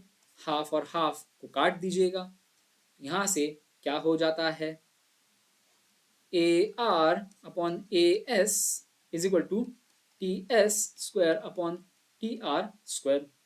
सही बात है। अब यहाँ पे बताइए, यहाँ पे क्या दे रखा है कि जब रफ सरफेस होता है तो it takes n times the times, okay, एक minute, the given object takes n times the time to slide down rough inclined plane as it takes from smooth inclined। हाँ, तो इसका मतलब यह है कि रफ inclined plane होगा तो उस पर टाइम जो स्लाइड करने में लगेगा वो हो जाएगा n times the time taken to slide down smooth, and makes sense। so that means यहाँ से हम कह सकते हैं कि t r is equal to n times t s. समझ आ गया, यही है नहीं है ना। सो अब ये वैल्यू हम यहाँ पे डाल देंगे यार, ये इसमें डाल दो, ये और ये यूज कर लो आप। तो यहां से हो जाता है a r upon A s is equal to t r upon t s क्या है एन, तो t s upon t r हो जाता है 1/n, तो ये है 1/n स्क्वायर। समझ आ गया। टी आर की वैल्यू मैंने एन टी एस डाल दी, तो टी आर की वैल्यू एन टी एस डाल दोगे तो t s square upon n t s square हो जाएगा 1/n स्क्वायर। समझ आ गया आपको? आई होप समझ आ रहा है यार आपको, मैं बहुत फास्ट जा रहा हूँ बट ये सॉल्व हो चुका है इस टाइप का क्वेश्चन। अब ए आर का वैल्यू, ए आर का वैल्यू क्या है, G by root two times 1 minus mu, ठीक है। तो ये G by root two times 1 minus mu upon A S का वैल्यू क्या है, ए एस का value is G by root two, A R का value is G by root two times 1 minus mu ना, तो ये इस तरह से ए एस का value g by root two डाल दिया, ए आर का value g by root two times 1 minus mu डाल दिया, इससे आ जाता है इक्वल टू 1/n स्क्वायर। तो अब यहां से क्या कर देंगे आप लोग भैया जी बताइए, जी बाय रूट टू और जी बाय रूट टू को काट दो, तो 1 माइनस म्यू हो जाता है 1/n स्क्वायर, तो म्यू हो जाता है 1 माइनस 1/n स्क्वायर। सही बात है। अब बताइए कौन सा ऑप्शन सही है, ऑप्शन ए सही है। इतना आसान, इतना सरल, कुछ मुश्किल नहीं है मेरे भाई, कुछ भी मुश्किल नहीं है। बस direction of force, direction of friction force जान लो, सारे के सारे क्वेश्चन धड़ाधड़ सॉल्व हो जाएंगे आपके। ओके ओके, एक और एक पीवाईक्यू, कितनी पीवाईक्यूज बचे यार इसके, दो तीन, तीन पीवाईक्यूज और बचे, चलो कोई बात नहीं, फटाफट से सॉल्व कर लेते हैं इसको, ठीक है। एक और एक देख लीजिए। A boy of mass 4 kg is standing on a piece of wood having mass 5 kg. If the coefficient of friction between the wood and floor is 0.5, the maximum force that the boy can exert on the rope so that the piece of wood does not move from its place is what? अब यार ये थोड़ी diagram ना गलत दिखाई है इन लोगों ने, मतलब ये ना ऐसे इन्होंने ऐसे दिखा रहे कि ये बॉय जो है रस्सी को थोड़ा एक एंगल से खींच रहा है, बट इन्होंने एंगल भी नहीं दे रखा है यहाँ पे। सो उस वजह से थोड़ा सा कंफ्यूजन हो सकता है। एंड अनफॉर्चुनेटली इवन एग्जाम में J1 जेई मेंस में भी इस टाइप का डायग्राम दिया था, तो थोड़ा सा बच्चे कंफ्यूज हो गए थे। तो कोई बात नहीं, जब एंगल नहीं दिया जाए ना तो हमको सीधा मानना है कि यार हम वर्टिकली डाउनवर्ड ही खींच रहे हैं। समझ आ रहा है आपको? तो मैं एक इंप्रूव्ड डायग्राम में बना देता हूँ यहाँ पे, ठीक है। कोई बात नहीं, इंप्रूव्ड डायग्राम बना देते हैं हम लोग।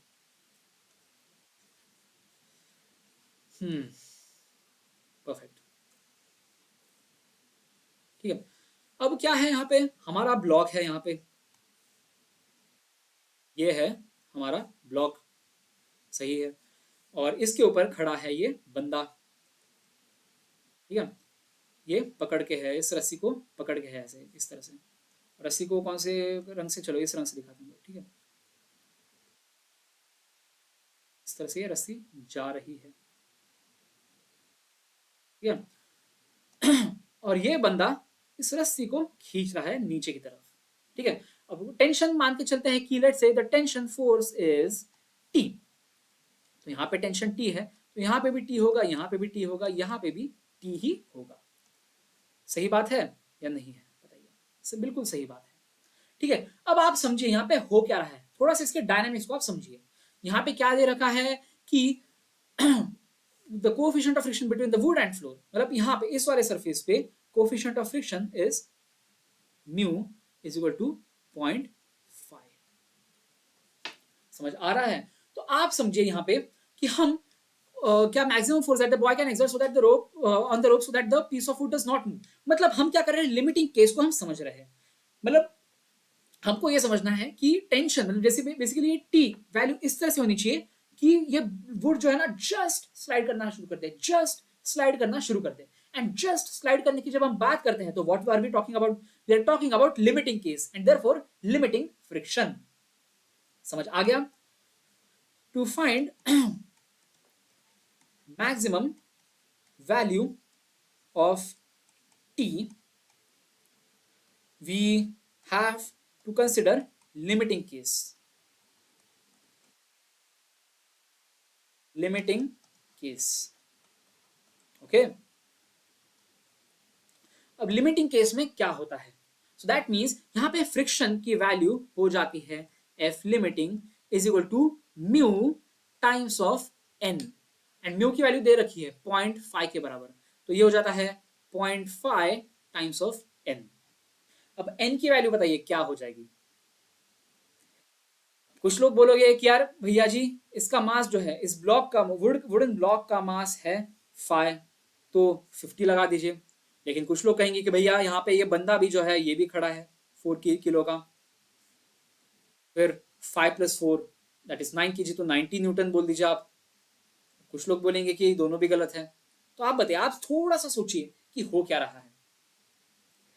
The thing that is happening here is कि अब ये 5 + 4 जो है एक कॉम्बो बन चुका है एक तरह से, 5 + 4 9 kg। अब इस ब्लॉक के ऊपर बस ये टेंशन, मतलब एक राइटवर्ड डायरेक्शन पे ही टेंशन नहीं लग रहा, बट ऊपर के डायरेक्शन में भी एक फोर्स लग रहा है। समझ आ रहा है आपको? सो दैट मीन्स यहां पे जो नॉर्मल रिएक्शन जो है यहां पे in normal force between floor and would, ये हो जाएगा 5 + 4 मतलब 9 kg जो है बंदा और वो लकड़ा है, इन दोनों का wait minus T, that will be the normal force. समझ आया क्यों? ये वेट तो अगर देखिए, अगर टी नहीं होता, मान के चलिए अगर हम ऊपर नहीं खींचते टी से, तो 5 + 4 9 kg, तो 9 kg के लिए हम 90 न्यूटन बोल देते हम normal force between the floor and would. लेकिन अगर टी से वो ऊपर खींचा जा रहा है तो उतना कम हो जाएगा। सही बात है यार, ठीक है। सो दैट मीन्स इसके ऊपर लग रहा है 90 माइनस टी, ये हो गया नॉर्मल फोर्स। समझ आ रहा है आपको या नहीं आ रहा है? इंटरेस्टिंग है, इंट्यूटिव है ये। अगर आपको, ठीक है, आपको अगर ऐसे टेंशन हो रहा है, आपको नहीं समझ आ रहा ना, तो एफबीडी बना के देख लो यार, आप एफबीडी बना के देख सकते हो यहाँ पे, ठीक है। ये है बंदा, ठीक है, ये ऐसे रस्सी पकड़ के रखा है, यहाँ पे खड़ा है, यहाँ पे है ब्लॉक, ठीक है, और ये है सरफेस, ठीक है। सरफेस और वुड के बीच में, ये वुड इसके बीच में एन है, ठीक है।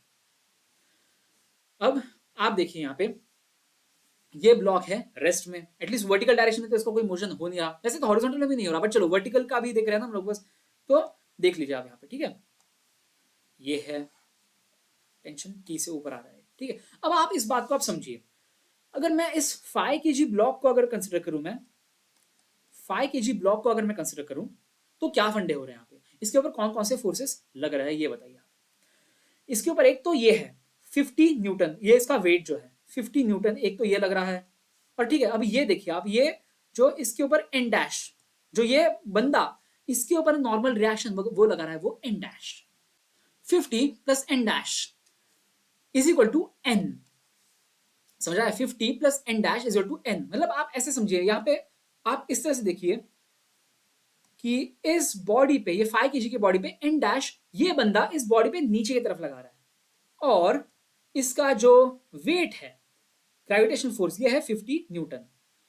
तो ये एन डैश जो बंदा इसके ऊपर लगा रहा है और इसका weight, it is being compensated by this N that is acting between 5 kg block and the floor. समझ आ गया आपको? सो 50 + एन डैश हो जाता है एन के बराबर। ये हो गया इक्वेशन 1। और अब इस बंदे को कंसिडर कीजिए जिसका मास है 4 kg, ठीक है, एकदम टॉडलर बच्चा है ये, पता नहीं इसको क्या हुआ है, इसको पता नहीं, ये इन्फेंट बच्चा है क्या कोई, जो भी हो क्या फर्क पड़ता है हमें। अब इस इन्फेंट बच्चे को देख लीजिए, 4 किलो का है ये, इसके ऊपर एक तो एन डैश ऊपर की तरफ लग रहा है. See, if this guy of 4 kg is exerting n dash normal force on 5 kg in the downward direction, तो 5 kg block is exerting n dash in the upward direction on this block, on this guy. So इसके ऊपर जो forces लग रहे हैं ना, एक तो हो गया n dash ऊपर के डायरेक्शन में, और दूसरा हुआ t ऊपर के डायरेक्शन में, और वो किसके बराबर हो जाएगा? That is gravitation force in the downward direction. तो ये हो गया 40. तो ये हो गया इक्वेशन 2. समझ आया या नहीं आया? अब आप मुझे एक बात बताइए, अब मुझे एन डैश हटाना है, मुझे एन डैश हटाना है, तो मैं क्या करूंगा? ये फ्रॉम इक्वेशन 1 मैं N dash is equal to N minus 50 में डाल दूंगा. तो यहां पे मैं डाल दूंगा फ्रॉम इक्वेशन 1, तो ये हो जाता है N minus 50 plus T is equal to 40. ठीक है, फ्रॉम 1 एंड 2. तो यहां से एन हो जाता है, ये 50 यहां पे चला जाएगा, पॉजिटिव हो जाएगा, तो ये हो जाएगा 90 माइनस टी. एंड यही मैंने यहां पे निकाला हुआ है. समझ आया? ये ऐसे भी करोगे, आप डायरेक्टली देख के भी करोगे कि 4 kg और 5 kg ब्लॉक को एक साथ मान के चलोगे, तब भी n is equal to 90 minus T आ जाएगा, where n is the normal force between this wood and floor. Where अगर आप अलग अलग फ्री बॉडी डायग्राम बना के भी करते हो, तब भी 90 माइनस टी ही आता है. समझ आया आपको?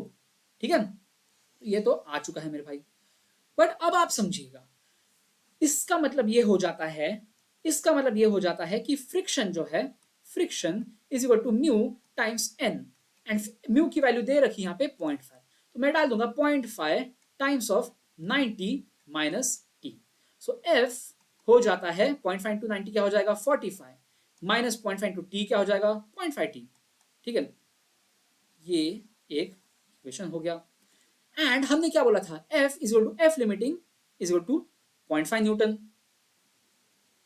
अरे नहीं, 0.5 न्यूटन नहीं, 0.5 टाइम्स एन है. तो अब आप समझिए इसको, अब ये 45 माइनस 0.5 टी निकला है, फ्रिक्शन का वैल्यू हमने निकाला है. बेसिकली अभी तक हमने ये फ्रिक्शन का वैल्यू निकाला है यहाँ पे, बस इतना समझिए आप. ठीक है, अब आप मुझे बात बताइए, ये कह रहे हैं कि the piece of wood will just start to move. ऐसे हमने लिमिटिंग केस कंसिडर किया है कि जस्ट स्टार्ट टू मूव, और सो that it does not move. Maximum force T so that this block does not move is the same as the value of T so that it just starts to move. समझ आ गया आपको? So that means अब आप बताइए, friction लग रहा है पीछे के डायरेक्शन में, F is acting in the backward direction. क्यों backward direction? क्योंकि ये जो फोर्स है, जो टेंशन है हॉरिजॉन्टल डायरेक्शन में, ये T जो है वो लेफ्ट टू राइट खींचने की कोशिश करेगा, तो फ्रिक्शन लगेगा right to left, and it will be balancing out T. समझ आ गया? सो दैट मीन्स हम यहां से कह सकते हैं कि F बराबर हो जाएगा T के. To balance this out, F will be equal to T so that it just starts to move. समझ आ गया? और maximum force that so that it just does not move. ठीक है, समझ आ गया आपको? So that means F is equal to T कर दिया, तो F की वैल्यू आप यहां से डाल दो, यहां से 45 minus 0.5 T is equal to T. तो यहां से 1.5 T हो जाता है 45. ठीक है, अब इसको मैं यहां पे सॉल्व कर देता हूं. T हो जाता है 45 अपॉन 1.5, तो 450 अपॉन 15, ये T हो जाता है 30 Newton, and that means 30 is the right answer. समझ आया आपको? ये मैंने यहाँ पे थोड़ा सा स्लाइड वेस्ट कर दिया, जस्ट टू एम्फसाइज और जस्ट टू शो कि हम अलग अलग भी ड्रॉ करेंगे 4 kg और 5 kg का फ्री बॉडी डायग्राम, या फिर अगर साथ में भी ड्रॉ करेंगे तो भी it's fine, because both are not moving ना, रिलेटिव मोशन इन दोनों के बीच में है नहीं, तो it doesn't matter, it's irrelevant. Okay, so that means tension या फिर जो फोर्स जिससे हमें खींचना है, जो कि टेंशन के बराबर है, that has to be equal to 30 newton. Okay, बढ़े आगे, बढ़ते हैं आगे. In a given arrangement of a doubly inclined plane, two blocks of masses capital M and small m are placed. The blocks are connected by a light string passing over an ideal pulley as shown. The coefficient of friction between the surface of the plane and the blocks is 0.5. The value of m for which m is equal to 10 kg will move down with acceleration of 2 meter per second square is what? यहाँ पे ये दे रखा है कि acceleration कितना है. इसका acceleration है 2 मीटर पर second square down the incline. Capital M का एक्सेलरेशन इज 2 मीटर पर second square down the incline. And हमने क्या बोला था कि कंस्ट्रेंट रिलेशन है, स्ट्रिंग खींचती नहीं है, लंबी नहीं होती ना कंप्रेस होती है. सो इसका मतलब है कि अगर ये 2 मीटर पर सेकेंड स्क्वायर से नीचे आ रहा है तो इसको भी 2 मीटर पर सेकेंड स्क्वायर से ऊपर जाना ही पड़ेगा, जाना पड़ेगा, इसको जाना पड़ेगा। Okay, all right. अब आप मुझे एक बात बताइए, एक काम करते हैं फिर, इसको मैंने जो ब्लू में लिखा है ना इसको मैं व्हाइट में लिख देता हूं, क्योंकि फ्रिक्शन के लिए हम ब्लू कलर यूज करते हैं, राइट? ठीक है, 2 मीटर पर सेकेंड स्क्वायर से कैपिटल एम नीचे जा रहा है और 2 मीटर पर सेकेंड स्क्वायर से स्मॉल एम ऊपर जा रहा है। तो अब आप देखिए tendency, tendency of capital M is to slide downwards. So इसके ऊपर जो फ्रिक्शन लगेगा वो होगा ऊपर, up the incline, right? Whereas small M जो है इसकी टेंडेंसी है ऊपर जाने की तरफ, सो दैट मींस इसके ऊपर जो फ्रिक्शन लगेगा वो होगा down the incline. And please see that मैंने F1 एंड F2 दो अलग अलग वैल्यूज दे रखी है। क्यों? सेम तो नहीं होंगे यार, यहाँ पे फ्रिक्शंस के वैल्यूज सेम नहीं होंगे, ठीक है, अलग अलग होंगे, दोनों के लिए अलग अलग, क्योंकि एंगल भी अलग अलग है, मास भी अलग अलग है इन दोनों का। समझ आ गया आपको? सेम क्या हो सकता है बताइए? इन दोनों के बीच में टेंशन सेम है मेरे भाई, इसके ऊपर भी टेंशन T ऊपर की तरफ लगेगा, इसके ऊपर भी टेंशन T ऊपर की तरफ लगेगा। परफेक्ट है, बिल्कुल बिल्कुल परफेक्ट है। Okay, perfect, alright. अब आप मुझे एक बात बताइए, ये जो है कैपिटल एम का मास है 10 kg, तो इसका मतलब है कि इसका वेट कितना है? 10 टाइम्स 10 दैट इज 100 न्यूटन। सो अब आप मुझे एक बात बताइए, इसका कंपोनेंट डाउन द इंक्लाइन क्या हो जाएगा? इसका कंपोनेंट डाउन द इंक्लाइन हो जाएगा 100 sine 53, 100 sine 53 degree. And sine 53 degree क्या होता है बताइए? आपको पता होना चाहिए, अगर नहीं पता तो यार मैं यहाँ पे लिख देता हूँ, ठीक है? Sine 53 degree is equal to 4/5। ये फिजिक्स वाले यूज करते हैं, अप्रोक्सीमेशन होता है ये, ठीक है? Sine 53 degree is equal to 4/5, sine sorry cos 53 degree is equal to 3/5। And similarly ये भी आपको याद रखना चाहिए, ठीक है? Sine 37 degree is equal to 3/5 and cos 37 degree is equal to 4/5। याद रखिए ये बात, ठीक है? ये चीजें याद रखनी जरूरी है, ठीक है? इसको मैं केकेबी भी कर देता हूं, मैं ये केकेबी है। केकेबी का मतलब पता है? केकेबी का मतलब है काम की बात, रट्टा मारना। बेसिकली ये जो चीज होती है ना, रट्टा मारने लायक होती है ये चीजें। परफेक्ट, बढ़े आगे, चलो। अब ये 100 साइन 53 और ये साइन 53 मैंने क्या बोला? 4/5, तो 100 इंटू 4/5 क्या हो जाता है? ये हो जाता है 80। एंड सिमिलरली ये हो जाएगा, इसके component perpendicular to the incline हो जाएगा 100 cos 53 डिग्री। तो इसको मैं सीधा लिख देता हूं, 100 cos 53 को 60, ये 60।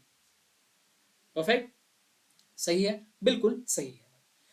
और अब सिमिलरली, अब फॉर दिस ब्लॉक, अब ये स्मॉल एम जो है, स्मॉल एम का मास कितना है यार? मास ही नहीं दिया गया, कोई दिक्कत नहीं यार। तो अब स्मॉल एम का मास नहीं दिया गया तो मैं सीधा इसको mg ही मान लेता हूं, ठीक है? mg is the weight, so therefore अब इसका कंपोनेंट डाउन द इंक्लाइन क्या हो जाएगा? mg साइन कितना हो जाएगा? 53 डिग्री होगा? नहीं, यहाँ पे 37 डिग्री इज द एंगल, ये देखिए ये एंगल यहाँ पे 37 डिग्री है। सो ये mg साइन 37, सो ये हो जाएगा 3mg/5। एंड इसका जो नॉर्मल वाला कंपोनेंट है ये कितना हो जाएगा? 4mg/5, बिकॉज mg cos 37, तो ये हो जाएगा 4/5 टाइम्स mg या 4mg/5। सही है। एंड अब मुझे एक बात बताइए, फ्रिक्शन जो है इस केस में और इसके दोनों केस में लाइक काइनेटिक होगा या स्टैटिक होगा? Friction is kinetic because this blocks are moving, so friction is kinetic and उसकी वैल्यू कांस्टेंट है। कितनी वैल्यू होगी बताइए? निकाल देते हैं, वो वैल्यू भी निकाल देते हैं। अब देखिए F1 की वैल्यू, इस फ्रिक्शन F1 की वैल्यू कितनी हो जाएगी? म्यू टाइम्स N1, ये है N1, ये है N1, ठीक है, ठीक है, और ये है N2। तो N1 की वैल्यू हमने निकाल रखी है, N1 की वैल्यू 60, तो मैं लगा दूंगा यहाँ पे म्यू टाइम्स ऑफ 60। सही बात है या नहीं? और म्यू की वैल्यू भी दे रखी है हमें, म्यू की वैल्यू भी 0.25 दे रखी है, coefficient of friction between the surface of the plane and blocks. तो म्यू की वैल्यू आप डाल दो 0.25 और N1 की वैल्यू क्या है? 60। परफेक्ट, सो यहां से F1 is equal to 6 into 2.5, 2.25 into 60 क्या हो जाएगा? 0.25 इज 1/4, तो 1/4 इंटू 60 इज 15, तो F1 हो जाता है 15 न्यूटन। सही बात है। अब F2 की वैल्यू निकाल लीजिए आप, F2 का वैल्यू क्या है निकालिए? F2 will be equal to mu times N2। अब म्यू का वैल्यू क्या है? अगेन 0.25 एंड N2 का वैल्यू क्या है यहाँ पे? 4mg/5। 4 mg/5, ठीक है। सो इसका मतलब हो जाता है F2 is to 0.25 into 4/5 times mg। अब 0.25 इंटू 4 क्या हो जाएगा बताइए, 0.25 ही 1/4 है, तो 1/4 इंटू 4 हो जाएगा 1, तो दैट मीन्स ये हो जाएगा mg/5। समझ आया आपको या नहीं आया?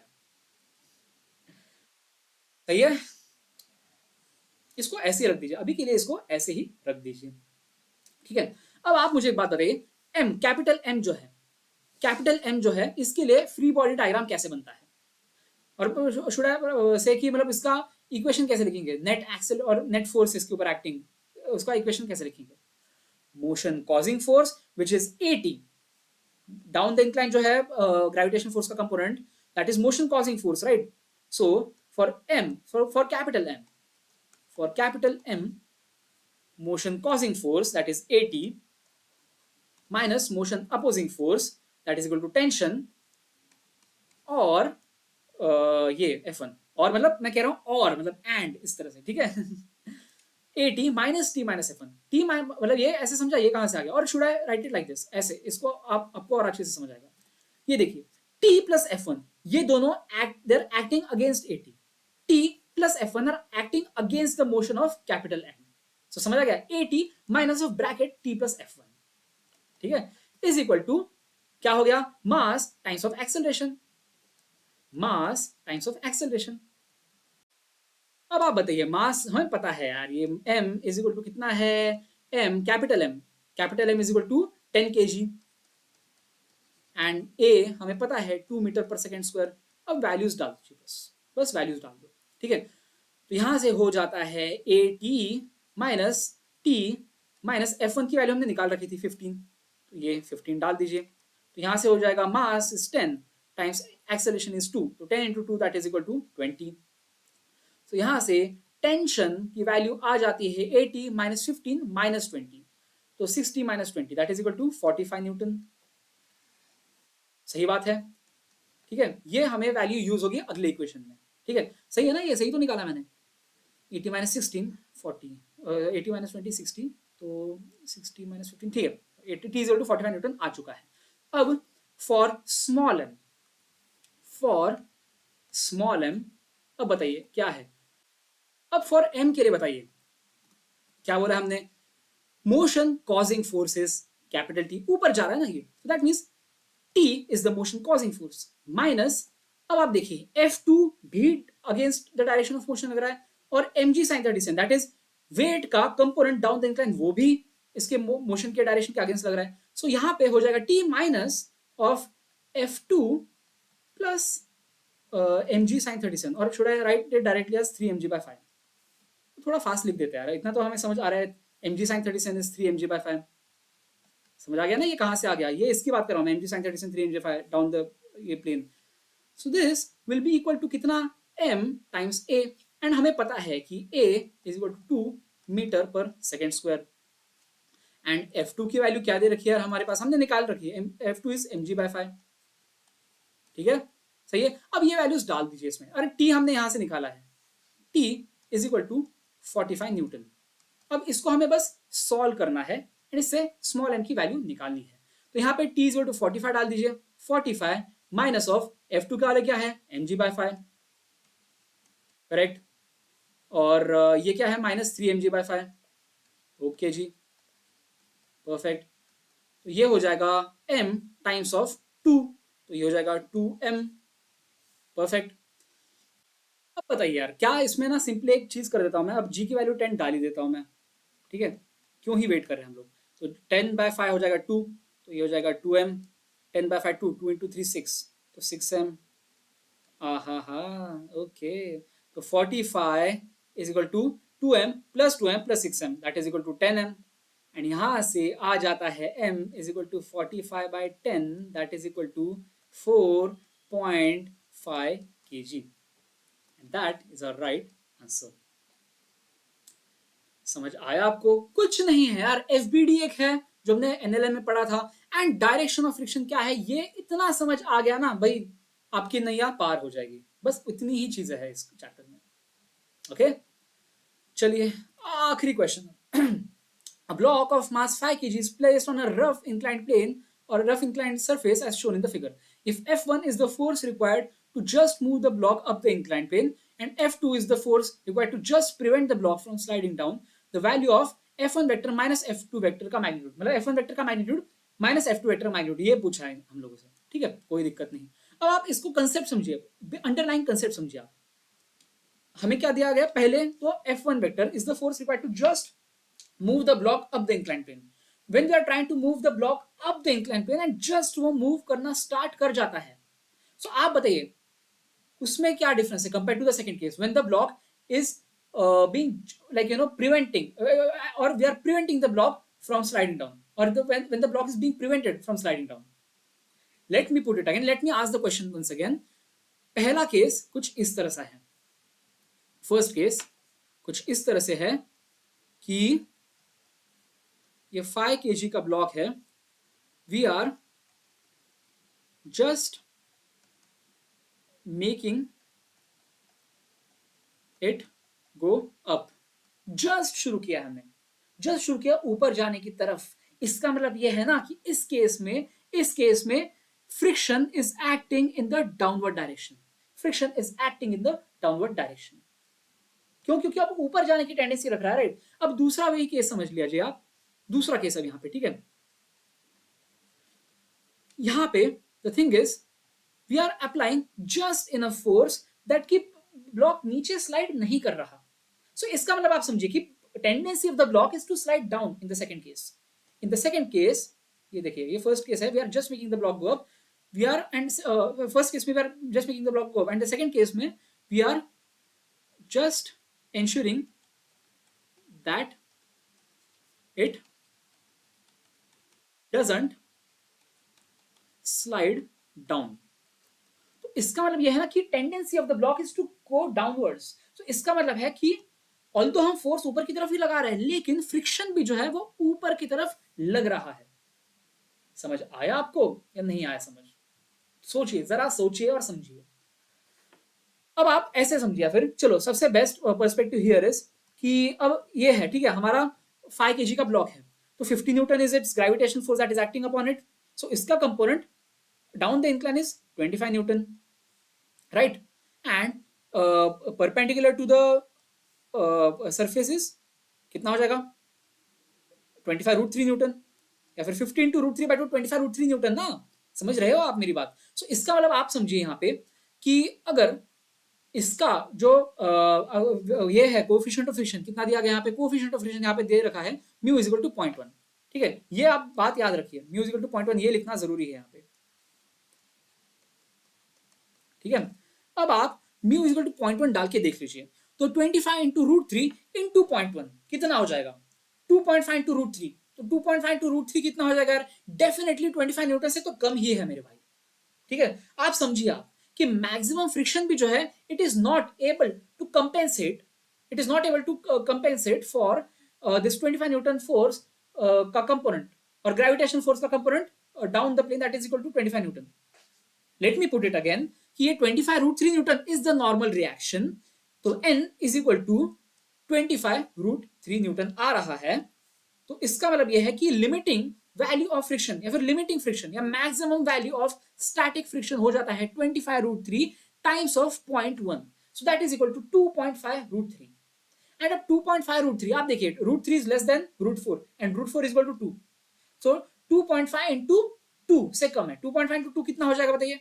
5 न्यूटन। मतलब इसका मतलब यह हो जाता है कि चाहे हमारा मैक्सिमम से मैक्सिमम फ्रिक्शन भी लगेगा तो वो 5 न्यूटन ही लग सकता है, which is nowhere near 25 Newton. Getting my point?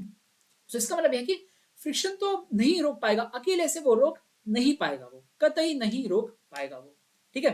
अब क्या हो रहा है ना, अब ये फर्स्ट एंड सेकंड केस के लिए हमने एस्टैब्लिश कर दिया, लेकिन पहले केस में क्या हो रहा है, पहले केस में मैं जो फोर्स लगा रहा हूं ऊपर वो काफी ज्यादा है, it is like where you like, चलो मैं बोल देता हूं कि F1 ओहो हो। अब ये F1 ऐसा फोर्स है ना कि इसके वजह से क्या हो रहा है कि it is not only compensating 25 newton का force, but it is also compensating friction जो नीचे के डायरेक्शन में लग रहा है।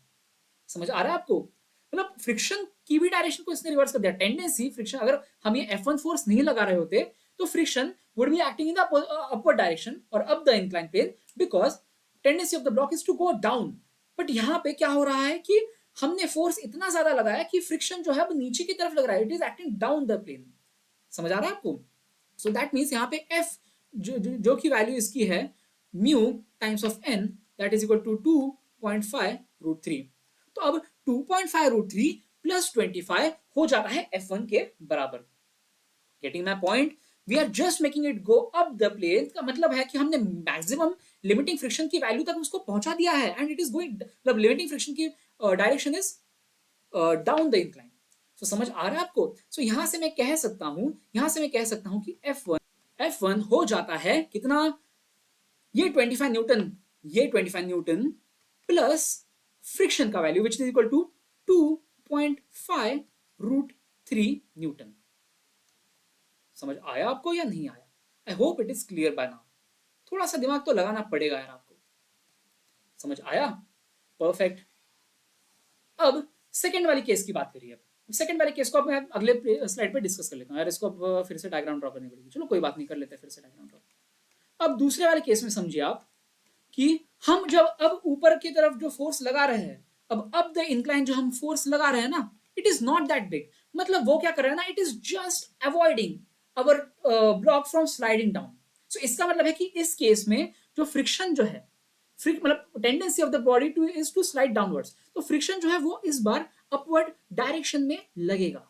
समझ आ रहा है आपको? This time the direction of friction is up the incline. ठीक है? And component of acceleration down the incline as always और एज एक्सप्लेन प्रीवियसली 25 न्यूटन। ठीक है? ये 25 न्यूटन है। ठीक है? सो इस केस में अब आपको समझना है कि F2 बराबर कैसे हो जाएगा, हम बोलेंगे और F2 प्लस स्मॉल f। ठीक है? ये हो जाएगा 25 न्यूटन के बराबर। एंड f की वैल्यू हमने निकाल रखी है, f की वैल्यू इज 2.5√3। तो यहां से हो जाता है F2 plus 2.5√3 is equal to 25। सो यहां से F2 का वैल्यू हो जाता है 25 माइनस 2.5√3। समझ आ गया आपको? अब ये है इक्वेशन 1 F1 का मैग्नीट्यूड, ये है इक्वेशन 2 F2 का मैग्नीट्यूड। अब हमको क्या निकालना है, F1 वेक्टर का मैग्नीट्यूड माइनस F2 वेक्टर का मैग्नीट्यूड। तो ये तो हो गया ना यार, खत्म हो गया क्वेश्चन। F1 वेक्टर का मैग्नीट्यूड माइनस F2 वेक्टर का मैग्नीट्यूड, बेसिकली सिंपली हमको F1 माइनस F2 करना है यहाँ पे। ठीक है? F1 का वैल्यू क्या है बताइए, 25 प्लस 2.5√3, 25 प्लस 2.5√3 एंड F2 का मैग्नीट्यूड क्या, F2 वेक्टर का मैग्नीट्यूड क्या है, ये वाला जो सेकंड इक्वेशन मेरे का है। तो ये है 25 माइनस 2.5√3। ठीक है? F1 का है 25 प्लस 2.5√3, F2 का है 25 माइनस 2.5√3। ओके? अब ये 25 कट हो जाएगा तो 2.5√3 माइनस ऑफ माइनस 2.5√3 है, प्लस हो जाएगा 2.5√3 प्लस 2.5√3, तो ये हो जाएगा 5√3। सो ये magnitude of F1 vector minus magnitude of F2 vector हो जाएगा 5√3 Newton. So that means option A is the correct option, is the correct answer. समझ आ यार? फंडामेंटल क्या है, मैंने क्या बताया था, मैं पिछले 2 घंटे से मैं क्या बोल रहा हूं कि फंडामेंटल बस इतना ही है कि आपको डायरेक्शन ऑफ फ्रिक्शन पता चलनी चाहिए बस। पहले केस में डाउन द इंक्लाइन है फ्रिक्शन का डायरेक्शन, दूसरे केस में अप द इंक्लाइन है फ्रिक्शन का डायरेक्शन। ये समझ आ गया तो कुछ मुश्किल नहीं है, फॉर्मूला लगाने में तो आप एक्सपर्ट हो, I know you are perfect mathematicians. बस डायरेक्शन ऑफ फ्रिक्शन आपको निकालने में कंफ्यूजन होता है, बट आई होप इसमें थोड़ा सा आपको क्लैरिटी आ चुकी होगी। अब इससे ज्यादा क्लैरिटी चाहिए तो हम एडवांस के क्वेश्चंस तो करेंगे, but at the same time you have to keep practising yourself as well. ठीक है? अब मैं ज्यादा से ज्यादा can take you to the water but I can't make you drink it. ठीक है? फिर तो एकदम प्राइवेट ट्यूटरिंग वाला ही हो जाएगा। अब इतना तो यार मतलब मुश्किल हो जाएगा मेरे लिए प्राइवेट ट्यूटरिंग करना सारे अपने जितने भी अपने सब्सक्राइबर्स हैं उनका। ओके चलिए, तो अब यार हमने काफी अच्छे से समझ लिया है जब इंक्लाइन प्लेन इन्वॉल्व होता है तो फ्रिक्शन के क्वेश्चंस कैसे आते हैं, हमें समझ आ चुका है। अब इसके बाद जो आएगा ना यार भाई, वो पार्ट इतना चैलेंजिंग होगा ना, मतलब नानी याद आ जाएगी, पसीने छूटेंगे। अभी तो ऐसे गर्मी का माहौल कम हो चुका है, हम जून जुलाई में आ चुके हैं, बट फिर भी पसीने छूटेंगे बबुआ। ओके? तैयार रहिए थोड़ा सा उसके लिए। ठीक है? अभी तक का जितना जो चीजें पढ़ाई है ना, अगर वो समझ आ चुका है तो अगले वीडियो में इतना ज्यादा कष्ट नहीं होगा, ये मेरा मानना है। Okay? But still be prepared for the worst. Alright, चलो, that being said, I thank you all for being extremely sincere, extremely disciplined, and I hope to see you in the next video, जो कि होगा on systems having 2 or more blocks. चलो, see you soon.